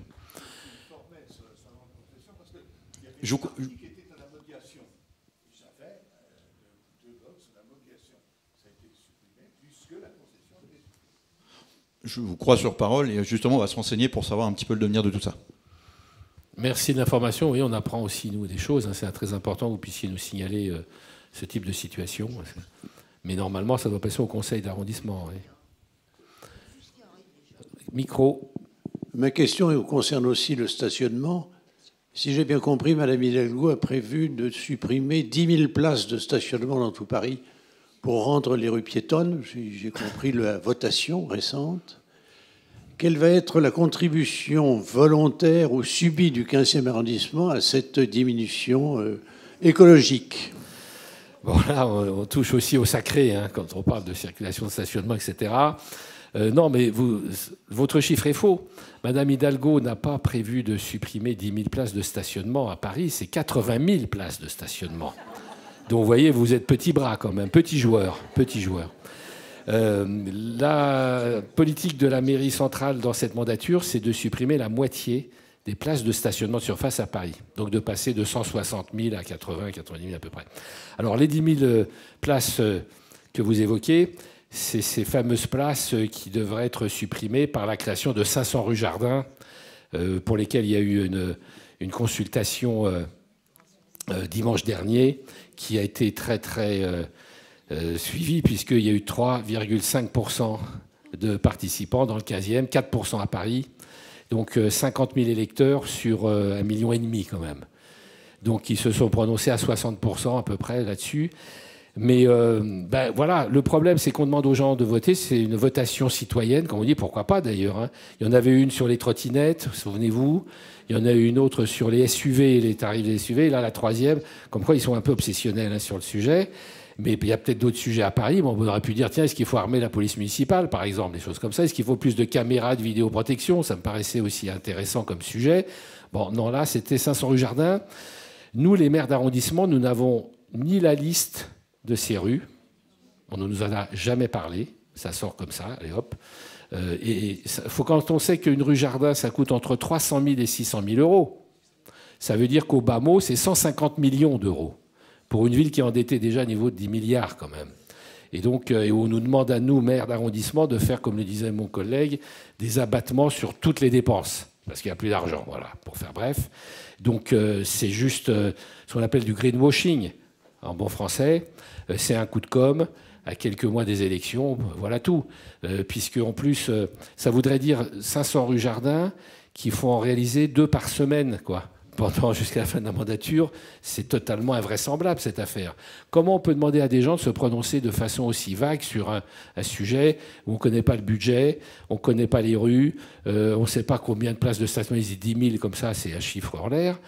Une rue jardin, ça ne veut rien dire. Il y a des petites rues, des grandes rues, enfin, et puis est-ce que c'est piéton, pas piéton, enfin, il y a une multitude de sujets qui ne sont pas traités. Donc, alors, ça étant, l'objectif, c'est bien de supprimer beaucoup de places de stationnement, ça c'est sûr. Ah ben, gagnant de quoi? De rien. Parce que 4% de participants, c'est juste...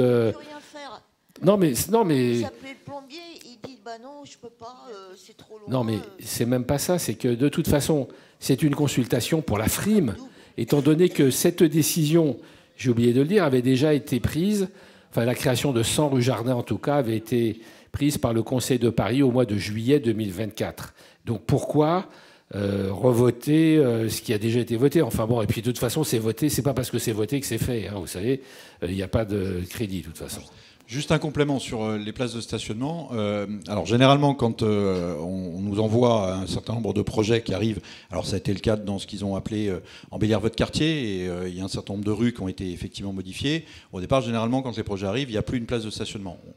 Avec Philippe Bougeon, on travaille beaucoup avec l'ensemble des équipes, avec vos élus dans les différents quartiers, on travaille, et je vous invite à aller voir un certain nombre, par exemple la rue de la Rosière ou la rue de Montroger, sont un petit peu loin, mais pas si loin que ça, ou la rue de l'Ourmel sur la végétalisation, parce qu'une ville se transforme, que ce soit, on n'est plus à la ville de, c'est plus Paris des années Pompidou, ça se transforme, donc par contre, on essaye toujours de maintenir du stationnement, on fait de l'alternance entre deux arbres, il y a une distance maintenant de 10 mètres, et donc on essaye de recréer des places de stationnement. Ce qu'il y a de sûr, c'est qu'effectivement, on s'est engagé sur la fin du stationnement en épi, qui est dangereux pour tout le monde et qui est pas pratique. Et en plus, quand vous avez des camions qui reculent, il n'y a qu'à voir rue de l'Ourmel, là, à l'angle Cévennes-Lourmel, là, près du magasin de piano. Vous avez un camion qui est reculé, vous passez plus sur le trottoir. Donc là, tout ça, il y a une nouvelle phase de travaux qui va être engagée là-bas, avec une végétalisation. Et effectivement, mais on va recréer du stationnement linéaire, comme on l'a fait d'ailleurs sur cette rue de l'Ourmel, entre Vasco de Gama et la rue Leblanc. On y tient. Le projet Croix-Nivert, dont a parlé le maire tout à l'heure, au départ, on passait de 94 places de stationnement existantes à 0. On a travaillé, c'est pour ça qu'il a mis du temps d'ailleurs à sortir. On en a récupéré un tiers. Donc voilà, donc on en conserve quand même. Question, micro. Oui. Qui a le micro? Oui, monsieur le maire, bonjour. Excusez-moi pour déranger. Justement, je défends toujours le lit Ballard. Je ne comprends pas. Au moment où j'étais entré dans le lit Ballard, j'ai trouvé qu'il y a une poste publique sur le lit Ballard.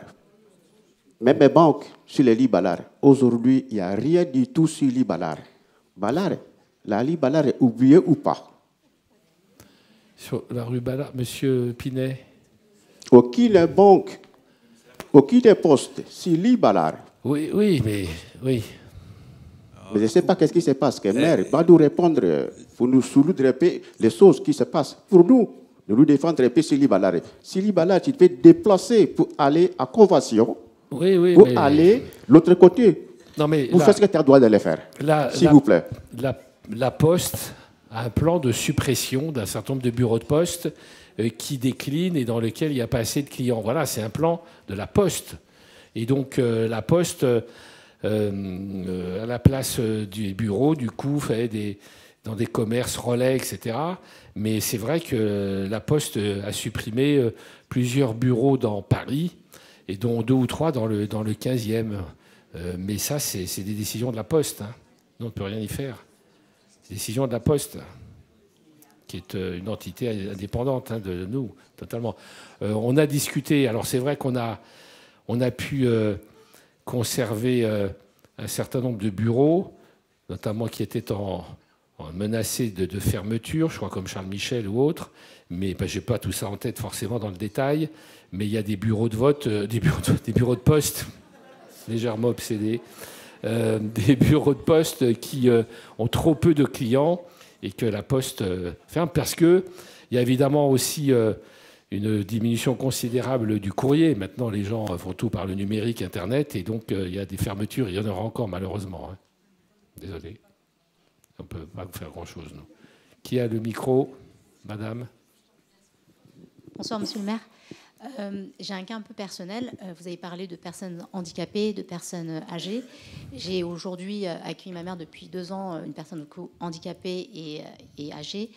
Et j'habite dans un appartement de 2 pièces. Et on est 4, bientôt 5. Et je voulais savoir quel service je devrais aller voir parce que ça commence à devenir un peu urgent. Et j'aimerais recueillir ma mère dans quelque chose de décent et avec une personne... Il y a une crise du logement considérable à Paris. Nous, dans le 15e... Alors, sur Paris, il y a 300 000 demandeurs de logement. Sur le 15e, il y en a près de 15 000, 13 000. Et comme je vous le dis, la mairie du 15e attribue une centaine de logements par an. On en attribuait 150 il y a encore quelques années, maintenant c'est 100. Donc, il y a une commission d'attribution qui se réunit tous les mois avec des logements qui sont proposés par la ville de Paris et qui passent donc dans cette commission d'attribution d'arrondissement. Évidemment, le problème aussi, c'est que la ville construit surtout des studios et des 2 pièces. La moitié des appartements, c'est des studios et 2 pièces, parce que la ville veut faire du chiffre. On fait plus de chiffres quand on fait des 2 pièces que des 4 pièces. Donc, il y a très peu de 4 et 5 pièces, ça va jusqu'à 3 pièces, mais des 4 ou 5 pièces, il y en a très très peu. Mais vous avez été au bureau du logement, j'imagine, de la mairie du 15e. Ouais. Ben, écoutez, vous me donnerez votre nom après, on verra ce qu'on peut faire. Qui veut la parole? Madame. Oui, bonsoir monsieur. En fait, j'avais une petite interrogation sur la notion d'énergie. On a parlé au tout début de revoir au niveau énergie les immeubles. Nous, on est 71 rue Ballard, par exemple. 71, 69, 67, il y a tout un coin là, où en fait nos fenêtres, c'est du bois. Il n'y a pas de volets. Donc, et en fait, c'est une passoire, quoi. Donc l'hiver, on a super froid, et l'été, on a trop chaud. Et en fait, bon, donc je sais que les travaux ont été votés, c'est la RIVP, mais en fait, depuis la Covid, il ne se passe rien. Donc, est-ce que vous avez une idée des dates à laquelle on peut compter sur un début de travaux? Oui, alors évidemment, je n'ai pas en tête la date pour cet immeuble, mais c'est vrai que les bailleurs sociaux ont un plan de rénovation énergétique et d'isolation thermique de leurs bâtiments. Comme je disais tout à l'heure, là on a vu récemment le problème des frères voisins de cette résidence de 1000 logements sociaux des frères voisins, où on investit 50 millions. Il y a des plans qui ne sont pas assez rapides, ça c'est vrai, parce qu'il faudra 50 ans à peu près au rythme actuel pour que la ville rénove tous ses logements sociaux en matière d'isolation thermique. Donc ce qui est demandé, c'est que ça aille plus vite. Mais vous me donnerez peut-être votre adresse que je regarde et puis on vous répondra directement. Merci beaucoup.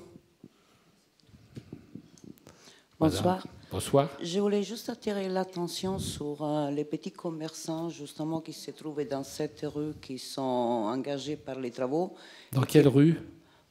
Rue de la Croix-Hiver. Ah, rue de la Croix-Hiver. À ce moment. Ah oui. Et donc, sont très, très pénalisés. Et la situation, ça commence à devenir compliquée. La rue, elle est fermée. Les gens ne peuvent pas s'égarer. Il n'y a pas beaucoup d'accès. Et je voulais savoir si ça envisageait quelque chose au niveau des aides pour la période des travaux. Alors, il y a des règles. Il faut que le chiffre d'affaires du commerce soit en baisse de 50% pour qu'il y ait une indemnisation. D'ailleurs, c'est les tribunaux administratifs qui en décident ainsi. S'il y a une jurisprudence, c'est 50%. Maintenant, si vous avez un commerce qui a particulièrement souffert, donnez-moi l'adresse et puis je regarderai ce qui peut être possible avec la ville. Mais il faut qu'il y ait une chute d'environ au moins la moitié du chiffre d'affaires. Mais c'est vrai que pour les commerces de la Croix-Hiver, il y a un vrai sujet, parce que les travaux sont extrêmement impactants, aussi bien pour les habitants d'ailleurs, que pour les commerces, et ils vont durer un certain temps. Pour préciser ces travaux, donc ça part de la place Cambronne jusqu'à la rue de Javel, dans différentes étapes. Là où vous êtes, c'est la première. Et au vu, effectivement, de la taille des travaux, c'est-à-dire qu'on refait les 2 côtés des trottoirs, tout est cassé. C'est pour ça qu'il y a des moments où même cette rue-là est fermée. On fait des contournements sur les rues adjacentes. Voilà, je dirais que la phase 1 devrait se terminer d'ici un mois, puisqu'on a fixé un calendrier assez ambitieux au service, puisque la rue de la Croix-Hiver, dans sa totalité, doit être livrée à la fin de l'année. Voilà. Et il faut impérativement que ce soit terminé à la fin de l'année. On a déjà eu quelques soucis avec CPCU qui a failli nous mettre en retard sur des raccordements d'immeubles et sur des fuites détectées. Et voilà, là vous vivez effectivement le plus gros impact, on en a conscience.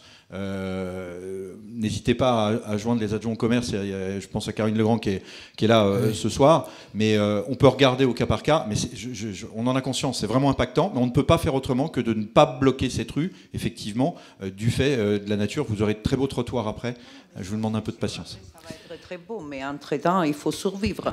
Oui, voilà. Donc ce que vous pourriez faire, c'est voir ma conseillère au commerce, Madame Legrand, là, qui est là au premier rang, qu'on note, et puis on fera une intervention auprès de la ville. Aussi oui. Il y a sûrement des choses à faire. Oui. Qui a le micro? Allez-y. Oui, bonsoir. Moi, j'aurais voulu parler du jardin des Cévennes, dans la rue Cauchy, où il manque, à mon avis, une caméra à ce niveau-là, parce qu'il y a des chiens qui sont amenés par leurs propriétaires dans ce jardin, et il y a pas mal de trafic de drogue également. Voilà, alors une caméra, ça serait bien. Alors, les caméras, il faut savoir comment elles sont décidées. Ça fait l'objet d'un plan sur toute la mandature, c'est-à-dire sur 6 ans, qui est décidé en début de mandature, d'un commun accord entre la préfecture de police et la ville de Paris. Et c'est budgété donc pour l'ensemble de la mandature. Comme je disais tout à l'heure, on a environ 80-90 caméras. Et c'est ça. Et donc on en a récupéré 6 de plus pour cette mandature. Mais je ne suis pas sûr qu'il y en ait un à cet endroit-là. Et on ne peut pas en avoir plus, hein, parce que c'est programmé. Donc en revanche, il peut y avoir des patrouilles de police.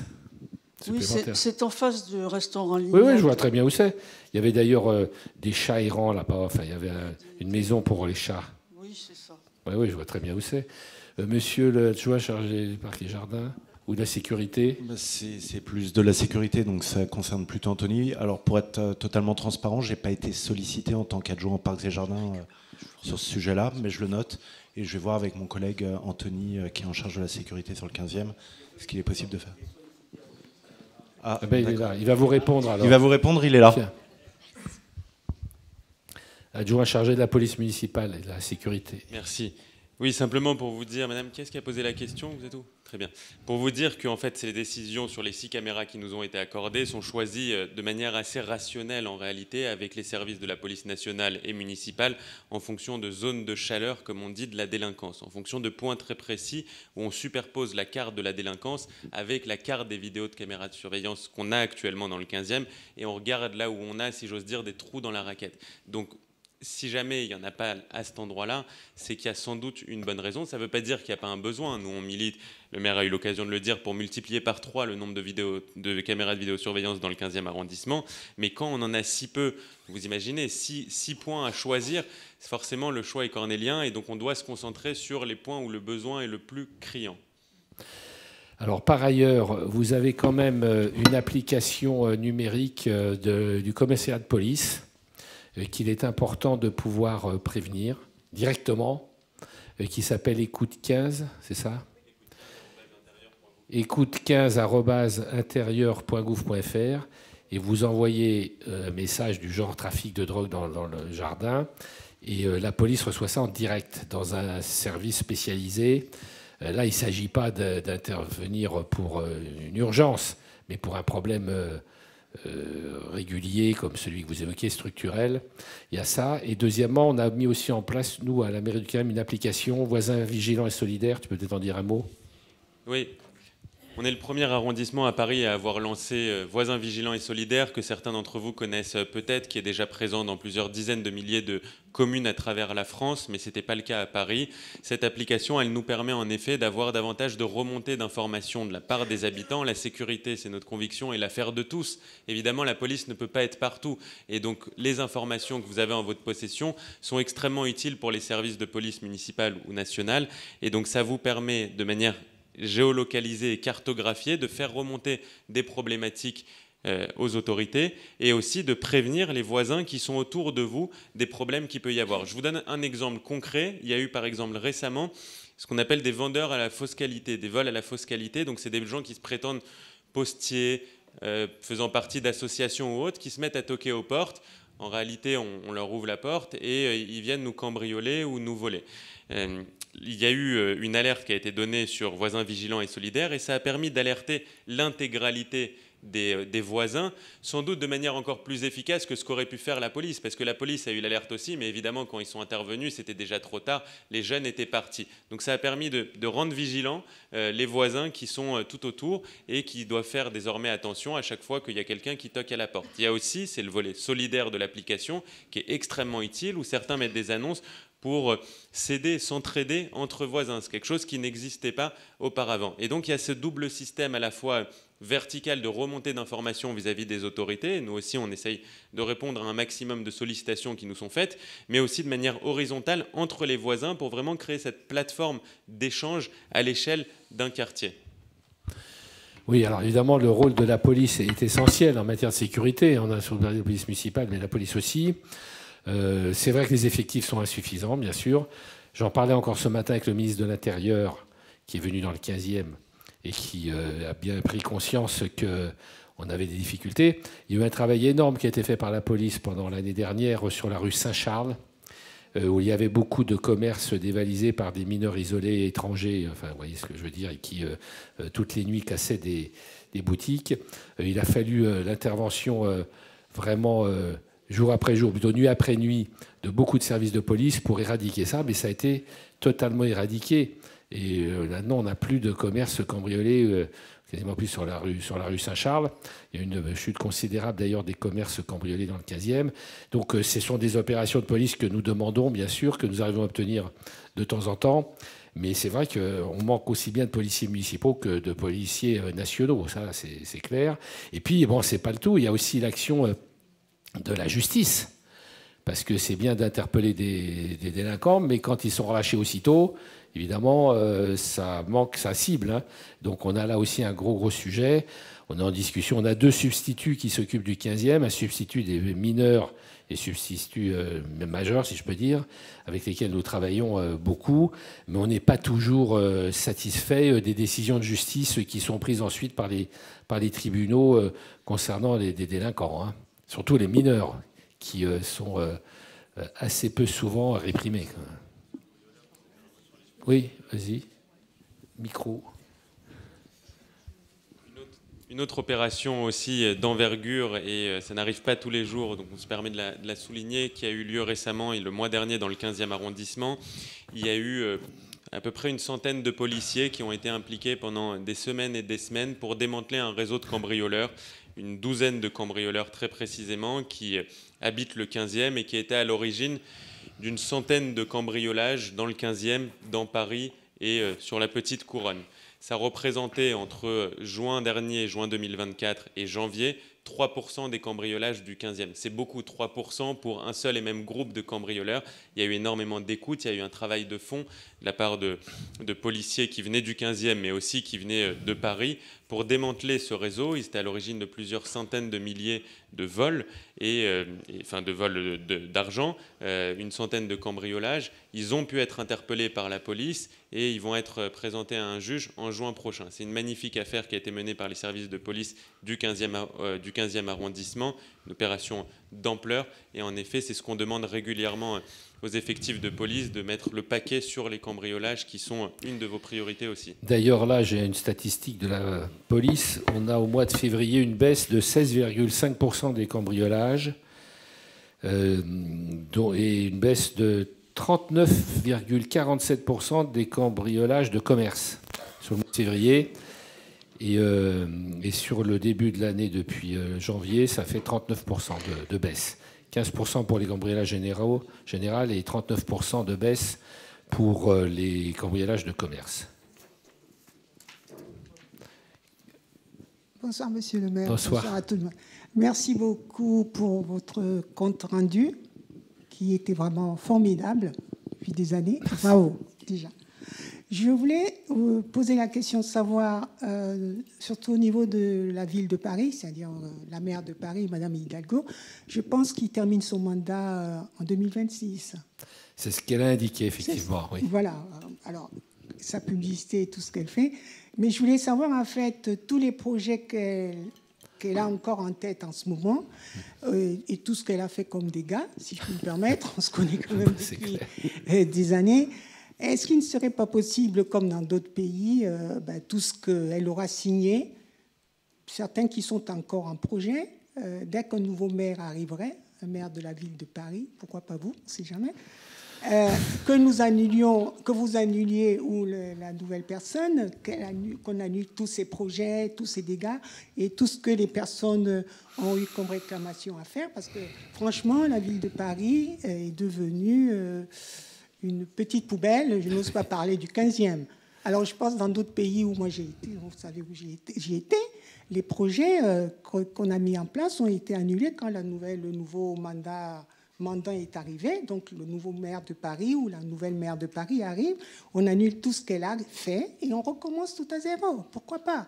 Je pense le minimum qu'on recommence, parce que la ville du 15e arrondissement est devenue un arrondissement un peu très basique par la faute de ce maire-là, ou de cette maire-là, je me comprends vous l'appelez, de Anne Hidalgo. Donc voilà.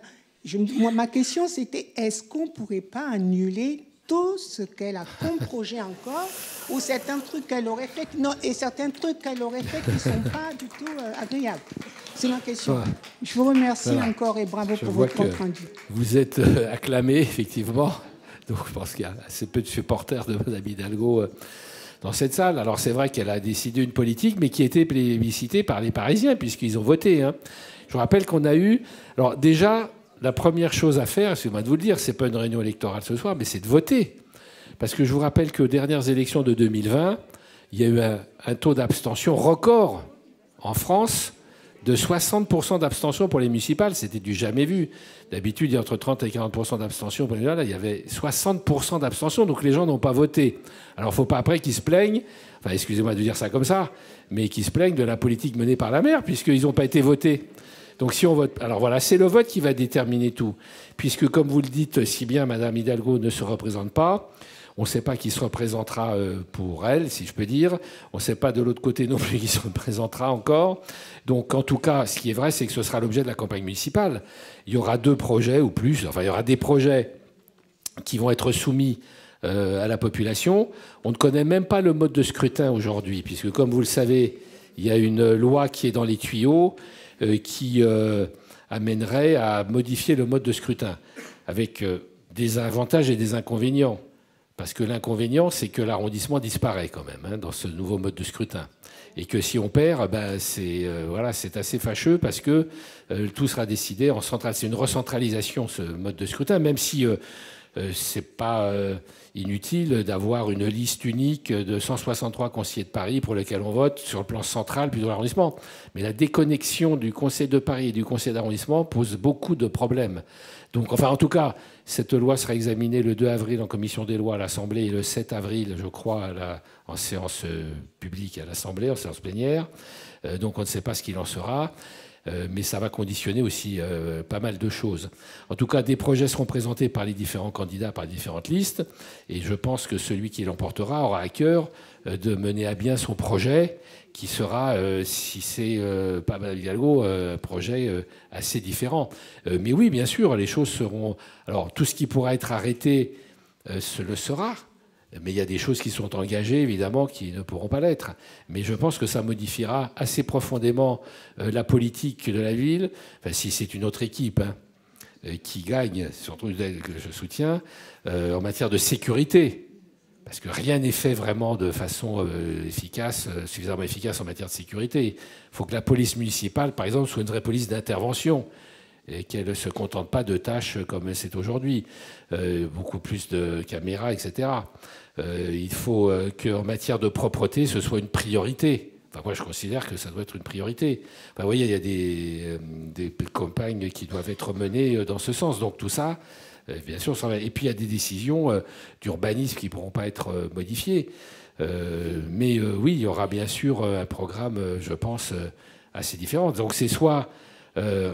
on continue avec Mme Hidalgo, avec le successeur de Mme Hidalgo, on continue la même politique, voire en pire, soit on fait une politique différente. Mais bien sûr que Ce sera profondément différent. Monsieur le maire, enfin, c'est un problème de courage de la population de décider, parce qu'on se plaint, mais comme vous avez si bien dit, le moment quand les votes arrivent, on est très surpris qu'une personne, donc 60% de personnes ne supportent pas, ne disent rien, mais ce sont cette personne-là, finalement, c'est cette personne qui a été revotée.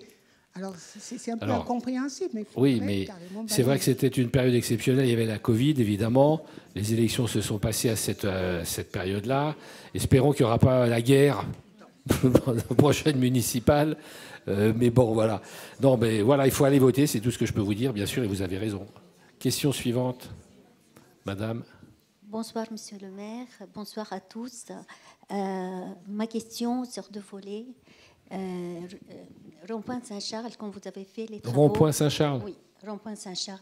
Premièrement, vous avez supprimé les 2 places sur le rond-point pour les handicapés, pour les voitures, parce qu'il y avait à côté du café 2 places. C'était prévu que quand les travaux, ça sera terminé, vous le remettrez.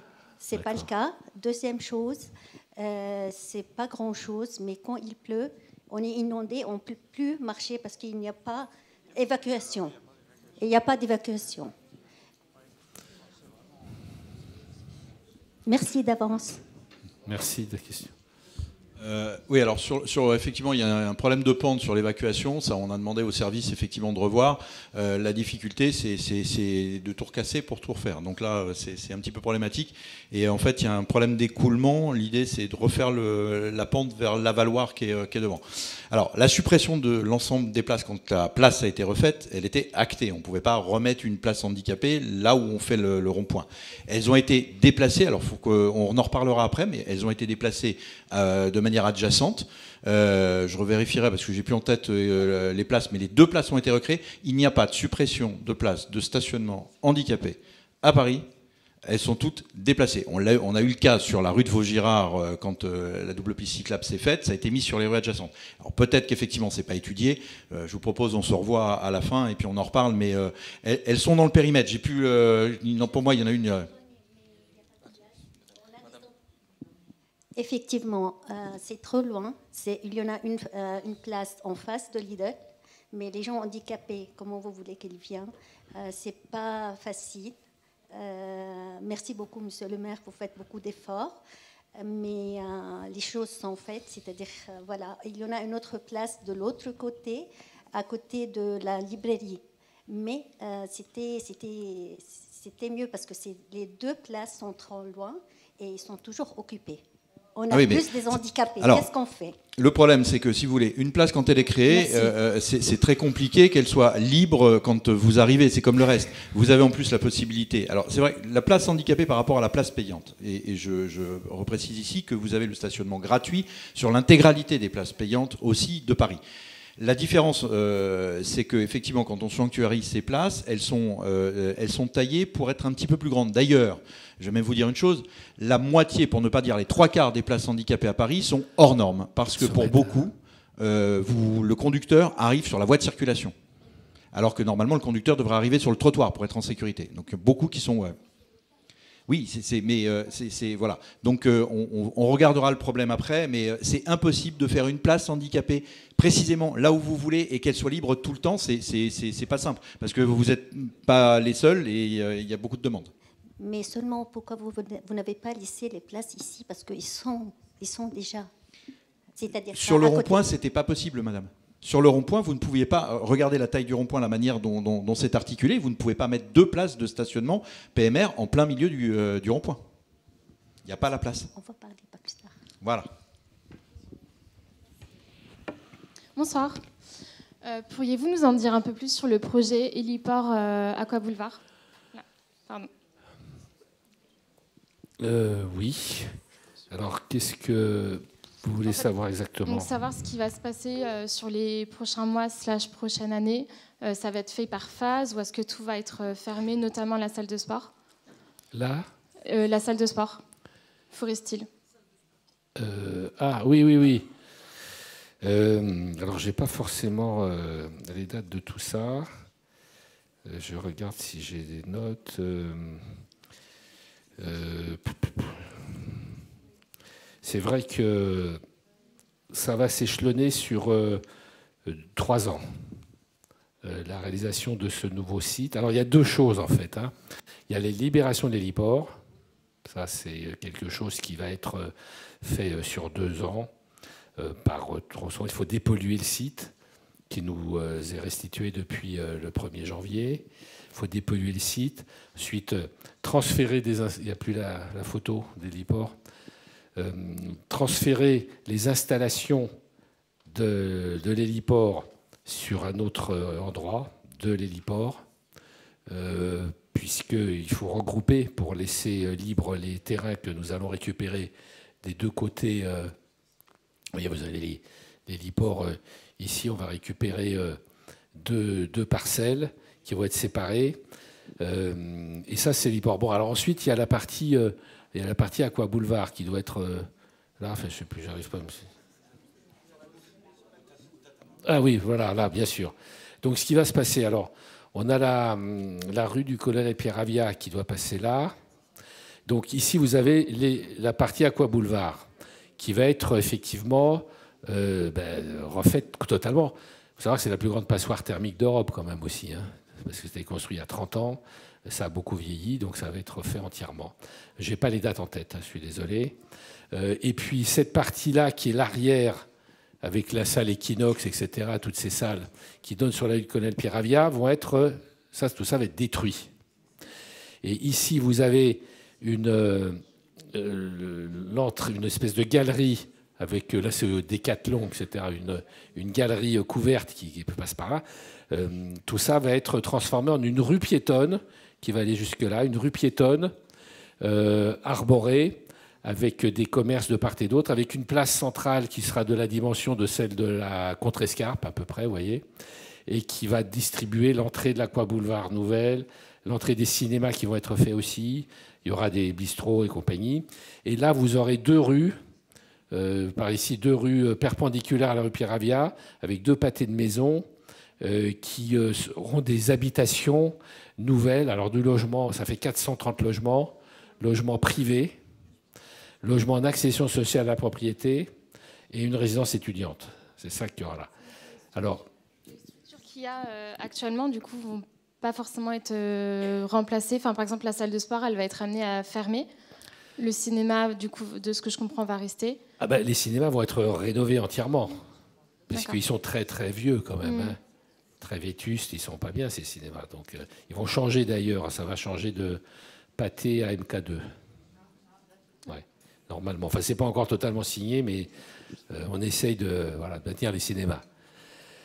Mais pour la salle de sport, je peux pas vous répondre plus précisément. Enfin, je n'ai pas les éléments plus précis. Mais il y aura effectivement sans doute des fermetures. Ouais. Mais je ne sais pas comment... Enfin, là, on est encore dans les plans principaux. Il faut qu'on détaille les choses pour qu'on puisse continuer à faire du sport et déjà là-bas. Mais c'est prévu. Mais je n'ai pas tout le dossier. Je n'ai pas le dossier ici. Ah ben, Ségolène... Voilà, l'adjointe de quartier. Tiens, voilà, Ségolène Fouché, qui est l'adjointe de quartier, a sûrement plus de détails. Oui, bonjour. Effectivement, l'Aqua Boulevard, donc il y a tout un projet que le maire vous expliquait très bien. Et en fait, l'Aqua Boulevard va essayer de perdurer le plus longtemps possible. Il y a effectivement une petite période de fermeture, mais ce ne sera pas forcément tout l'Aqua Boulevard qui sera fermé, enfin tout Forestil, parce qu'en fait, la salle de sport, c'est Forestil. Hein. Ce n'est pas tout l'Aqua Boulevard. Les cinémas vont être fermés un temps avant de réouvrir, potentiellement, normalement. Mais sur Forestil en particulier, parce que c'était plutôt votre question, vous avez notamment tout ce qui va être terrain de tennis. Il y a une partie qui va être restée ouverte. Alors il y en aura moins qu'avant, mais il y aura toute une partie qui va continuer. Et sur la salle de sport, ça va certainement être fermé, mais pas sur l'entièreté des travaux pour vous permettre de rester le plus longtemps possible. À date, c'est les informations qu'on a, mais ça va peut-être encore pouvoir évoluer puisque le projet n'est pas encore terminé. Donc peut-être qu'ils vont réussir à garder ouvert encore plus longtemps que ce qui est choisi à date pour l'instant. Alors j'ai donné l'autorisation aussi au président de Forestil de l'Aqua Boulevard de transformer un certain nombre de terrains de tennis en padel parce qu'il y a des besoins de plus en plus nombreux de padel. D'ailleurs, on a le premier padel messieurs, mesdames, les sportifs adjoints au sport, un terrain de padel, le Castagnari. Ça dit quelque chose? Voilà. Enfin, je ne sais pas s'il y a des amateurs de padel, mais c'est vrai que ça se développe considérablement. Oui? Qui veut en parler? Ben, vas-y. Valentin Roufiac, qui est conseiller délégué au sport. Non, non. C'était juste pour dire que les 2 terrains de padel cartonnent. Alors, c'est dit exactement où ils sont à Castagnari. Ils sont Baudry. En face du 126, 128 rue Castagnari. Oui, c'est à l'intersection Castagnari-Baudry. Voilà, Baudry, chaque Baudry, exactement. Et ça cartonne. C'est pour ça qu'on a cruellement besoin de terrains padel supplémentaires, parce que les réservations, enfin, moi, pour essayer d'y pratiquer, c'est compliqué. Il faut s'y prendre très longtemps à l'avance. Ou sinon, c'est le samedi à 8h et le dimanche à 8h. Et dans la rénovation d'Aqua Boulevard, il y aura davantage de padel. Question. Qui a le micro, madame? Bonsoir. Il s'agit du nouveau parc canin, rue Montagne de l'Espérou. Oui, qui pose des problèmes. Alors, ce n'est pas contre les chiens, ils sont très jolis, ils sont très gentils, mais ça crée un climat tout à fait guerrier dans le quartier. Parce que ce parc canin, il est sous les fenêtres de cette copropriété tout le long de cette rue. Et alors, les personnes qui sont au premier étage en particulier, bien sûr, c'est comme si nous étions dans le parc avec ces chiens. Alors, les chiens, pas de problème, mais ils aboient. Et c'est leur vie. Donc, c'est le choix de ce lieu. Pourquoi ce lieu sous les immeubles? Bien sûr. Alors, avant, c'était déjà, on peut dire, un lieu réservé à ces chiens, mais ils étaient en laisse, c'était un endroit accessible, mais maintenant, il est fermé, ce lieu. Et enfermer des animaux, c'est pas non plus... Alors, c'est un sujet très sensible, parce que je suis saisi de beaucoup de demandes, aussi bien de maintien que de suppression de ce canipark, qui pose un problème parce qu'il est près des habitations, les autres n'en posent pas, effectivement. J'y suis allé, d'ailleurs, j'ai dû séparer les adversaires, si je peux dire, parce que ça s'est très mal passé. Donc, on y a été avec mon adjoint chargé des caniparks. Ce qui a été décidé à l'époque, c'est de mettre en place des équipements qui permettent d'absorber un peu les aboiements, etc. Mais ce n'est pas l'idéal. C'est sûr que pour le moment, ça ne fonctionne pas. Donc, je vais les laisser se dépatouiller avec ça. Bonsoir, madame. Alors, effectivement, comme vous l'avez dit, je vais juste reprendre ce que vous avez dit. Le canipark avant était ouvert, mais il existait. Vous dites c'est dommage que des animaux soient enfermés. Alors, le but, c'était aussi d'assurer leur sécurité. C'est pour ça qu'on a fermé et qu'ils puissent être lâchés. Maintenant, on a bien conscience qu'il y a des problèmes. Effectivement, il y a un climat de tension à proximité du canipark. Quand on crée un canipark, il y a des personnes contre, des personnes pour. C'est une évidence. J'ai tendance à penser qu'il y a une majorité de personnes qui sont pour parce qu'il y a un vrai besoin. Néanmoins, on a bien pris en compte les différentes demandes. Donc on a regardé, moi je pense que plus il y aura de caniparks, et c'est le cas dans les grandes villes de France et d'Europe, plus il y a de caniparks, plus les chiens sont répartis, donc moins il y a de contraintes. Il y a un canipark qui a ouvert au square Gillot, c'est-à-dire à 250 mètres. Plus les chiens seront répartis, moins il y aura de contraintes. Donc déjà rapidement, vous allez avoir moins de contraintes.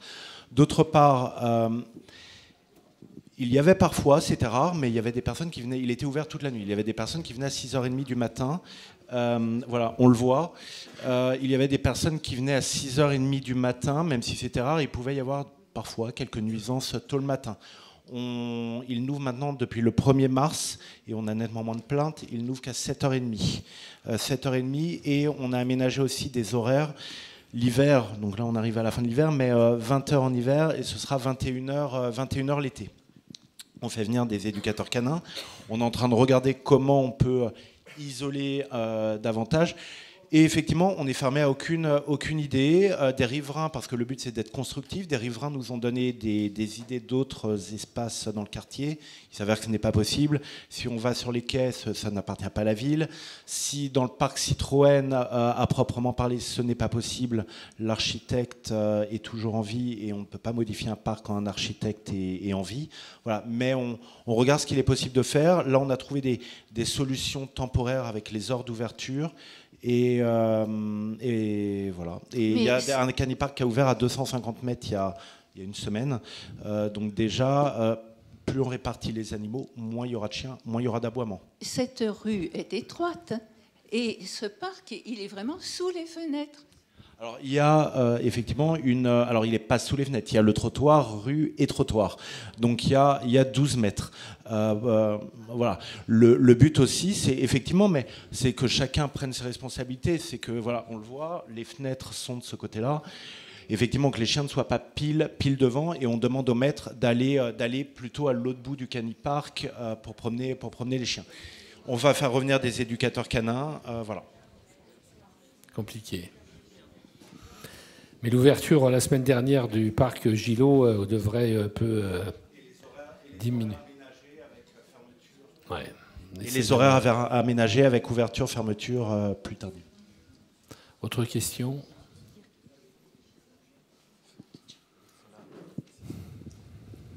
Bonsoir, monsieur le maire. Moi, tout d'abord, je voudrais vous féliciter parce que je suis dans le 15e depuis 2008, donc première année de votre première mandature. Donc oui, je veux vous féliciter parce que j'ai vu cet arrondissement se revitaliser depuis toutes ces années. Effectivement, j'ai remarqué le changement, en tout cas dans mon quartier. Mais je vais quand même vous rendre un peu nostalgique parce que, souvenez-vous, rue Emmanuel Chauvière, l'incendie en 2008. Moi, je suis un de ces habitants-là qui habite la rue Emmanuel Chauvière. Il y a un immeuble en particulier qui est dans un état d'insalubrité enfin, alors c'est exotique parce que le taux d'humidité s'avoisine à Rio de Janeiro, quoi. C'est sympa, c'est agréable, mais à y vivre, ça l'est moins. Donc je suis en attente d'un logement social depuis... C'est ma 11e année. Voilà. Je peux comprendre qu'en tant que pianiste intermittent du spectacle, je ne serais pas désirable du parc privé. Au contraire. Mais quand même... on adore les pianistes dans le 15e. Bon, tout le monde adore les pianistes, sauf le parc privé. Donc 11 ans de demande. Mais et alors, puis, oui. vous dites 100 logements attribués par arrondissement par an. C'est ma 11e année en termes de proba. Je ne sais pas où il est mon dossier, en fait. Alors, est-ce que l'immeuble que vous évoquez est insalubre depuis ces fameux incendies ? Peut-être bien avant, mais en tout cas, moi, j'y ai emménagé en 2008. Il y a eu cet incendie. Les choses se sont empirées. Alors, la copropriété, n'a pas l'air très efficace. Les murs se sont il y a une capillarisation de l'humidité qui est complètement folle. Mais et puis surtout, ce que je veux dire, c'est que en fait, cette rue, comme ça en façade, le travail a été fait et c'est extraordinaire, c'est sûr. Mais les logements à l'intérieur, ils sont pas du tout vivables, mais pas du tout. Oui, alors, écoutez, vous viendrez voir à la fin pour me donner vos coordonnées, on verra où en est votre dossier. Je suis à ma 3e demande signalement STH. Oui, mais... C'est-à-dire que la mairie vient, il constate l'insalubrité et il ne se passe rien. Bon. Alors, on met en demeure les proprios et il ne se passe rien. Vous viendrez me voir, on verra avec les services de l'urbanisme aussi. Merci, monsieur le maire. Et oui, c'était un incendiaire qui faisait brûler les voitures. Oui, qui faisait que la rue était un peu en pente, donc elle faisait couler de l'essence dans le caniveau et elle mettait le feu pour flamber les voitures. C'est quand même, et elle a fait ça dans plusieurs rues du 15e. Enfin, c'est quand même des gens. Bon, bref. Donc, oui, mais je connais malheureusement ce sujet et on en a pas mal. Donc, il faut qu'on essaie de vous aider. d'autres questions? Peut-être on va terminer avec une ou deux questions encore, madame. Bonsoir, monsieur le maire. Bonsoir à tous. Moi, je représente l'association auquel je travaille, le Centre de rééducation de la Châtaigneraie, où on accueille 120 patients par jour et dont on a eu la certification l'année dernière. Et qui était inaccessible aujourd'hui à cause de qui a posé pas de la aussi conférence des sur problèmes. l'Ukraine au ministère des Affaires étrangères. Ouais. Et donc, on accueille 120 patients par jour et on a quand même des patients qui viennent par leurs propres moyens, dont ils sont accompagnés par leurs proches, et qui nous demandent si on a un parking ou une place de stationnement auquel ils pourraient y avoir accès, en sachant qu'on a les ambulanciers, les taxis conventionnés par lesquels les patients viennent.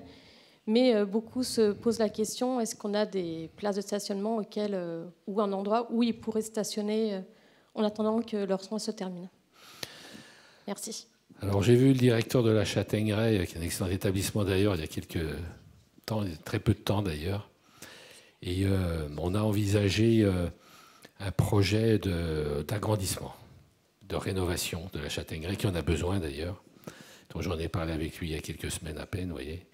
Et alors, il ne m'a pas encore déposé de permis de construire, mais je lui ai dit que j'étais tout à fait ouvert à la rénovation, agrandissement de la Châtaigneraie. Et je lui ai dit justement, il faut des places de stationnement, parce que sur la convention, c'est impossible de s'arrêter. Enfin, il y a des ambulances qui s'arrêtent tout le temps, mais c'est très très gênant.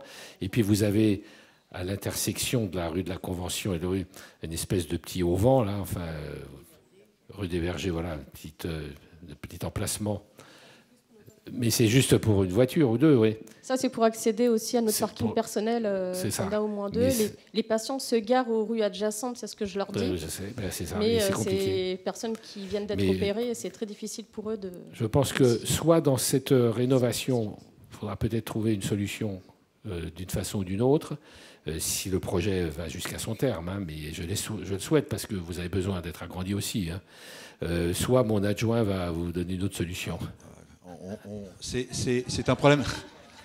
J'aimerais bien vous trouver la solution miracle ce soir. C'est un problème qui est très récurrent. On a même énormément travaillé avec les services de police d'ailleurs, parce que le matin, au niveau des ambulances, c'est vrai qu'il y a un certain nombre de stationnements dans le couloir de bus. On essaye, on a demandé à une époque, ils recevaient carrément PV sur PV, et donc il y a eu beaucoup d'indulgences de fait. La difficulté auquel on est confronté, c'est que le matin, il y a effectivement énormément de monde qui sont... donc on n'a pas la capacité d'absorber tout. Donc là, je dirais, l'avantage, c'est que la rue de la Convention est encore assez large. Quand l'imprimerie est devenue le ministère, on a perdu quand même un certain nombre de places. On a perdu quand même 42 places alentour. En plus, on a la difficulté rue Gutenberg, sur ce côté de la rue Gutenberg, qui est juste à côté de la Châtaigneraie. Il n'y a aucune place, puisque là, on est... voilà. Il reste quelques places sur la rue des Bergers, et donc on se retrouve sur alentour. On a conservé, on parlait tout à l'heure des places PMR, on a conservé les places PMR sanctuarisées, on en a 3 ou 4, 3 sûrs, je crois, voilà. Mais avec de grosses difficultés, et sans compter qu'en plus, comme vous avez le réseau CPCU devant, vous vous souvenez quand il y a eu les effondrements, ça a été encore plus compliqué. Si on peut trouver des solutions, on le fera, mais c'est extrêmement tendu, d'autant qu'en plus sur la rue Saint-Charles, mardi et vendredi, vous avez le marché, donc voilà, c'est-à-dire que vous mettez tout ça en empilade, c'est un petit peu compliqué. Le parking dont parlait monsieur, si on le garde, il est un peu trop loin, donc, mais c'est à regarder quand même. Juste pour ajouter que ce matin, à cause de ce qui s'est passé, du coup, les CRS nous ont dit les ambulanciers peuvent se mettre rue des Bergers sous le petit auvent. Ils ont déposé les patients et les patients étaient très contents. Voilà, donc vous voyez qu'il y a toujours, on arrive toujours à trouver des solutions, mais c'est effectivement sauf que quand on a des béquilles ou quand on a des... Parce que bon, vous êtes dans la rééducation, c'est pas facile de faire quelques mètres. Mais bon, oui, bien sûr. Alors, encore peut-être la dernière question, une des dernières questions, là, au fond. Bonsoir, monsieur le maire. Excusez-moi. Je ne sais pas comment commencer, ni les mots, ni les... oui, comme ça, il faut que je... Oui. Pardonnez-moi, je suis une habitante de Paris 15e à peu près depuis 2016. J'ai habité dans les Hauts-de-Seine, c'est-à-dire les départements, si j'ose dire, c'est comme on dit, les départements les plus chers de France, les Hauts-de-Seine et Paris. J'ai voulu changer un petit peu parce que j'ai vécu là-bas un peu longtemps. Et il y avait beaucoup d'activités, je ne sais pas comment les qualifier, où ça se renvoie la balle d'une façon, je ne sais pas comment exprimer, c'est-à-dire le vécu de chaque jour, chaque instant. J'ai voulu changer, j'ai atterri ici à Paris 15e, je suis désolée. D'après mon vécu de chaque jour, je pense que, si je ne me trompe pas, c'est que ici à Paris, c'est pire au niveau de vécu ce qu'il y a dans les Hauts-de-Seine. Au niveau de, je ne sais pas si je peux requalifier ça de la sécurité ou de la vie citoyenne ou de l'éducation, je ne sais pas c'est quoi. Mais c'est vraiment... De quel problème vous voulez parler très exactement? Parce que là, vous êtes un peu vague, c'est compliqué de vous suivre là. Quel est le sujet exact? C'est au niveau de la vie citoyenne ou la vie urbaine, je ne sais pas comment le qualifier, la vie en communauté, ou je ne sais pas comment le qualifier. Non, moi non plus. Et ce que vous pouvez faire, c'est venir aussi nous parler. Par exemple, on a des conseils de quartier. Madame a réuni le conseil de quartier dans cette même salle, d'ailleurs. Quand ça? Il y a une semaine, vous voyez, on a des conseils de quartier qui se réunissent tous les 3 mois dans chaque quartier pour justement évoquer les sujets du quartier, de la vie citoyenne, etc.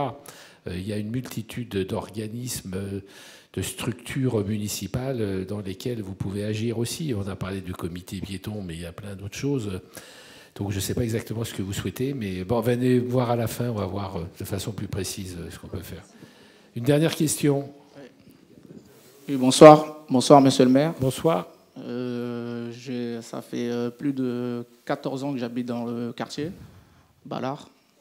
Du coup, en fait, j'avais une question concernant les logements sociaux. J'ai fait une demande de logement social, mais sans suite. Donc pour les demandes, venez me voir après, parce que c'est des problèmes individuels. Est-ce qu'il y a des problèmes généraux à évoquer? Encore une dernière question d'intérêt général. S'il n'y en a pas, merci de votre présence. Les élus qui sont présents ici vont rester un moment avec moi pour pouvoir éventuellement discuter avec vous, répondre à vos questions. Je voudrais excuser l'absence d'Agnès Evren, qui est sénatrice qui est revenue à l'étranger. Et puis ceux qui ont des demandes particulières, bien sûr, viennent nous voir. Merci à tous.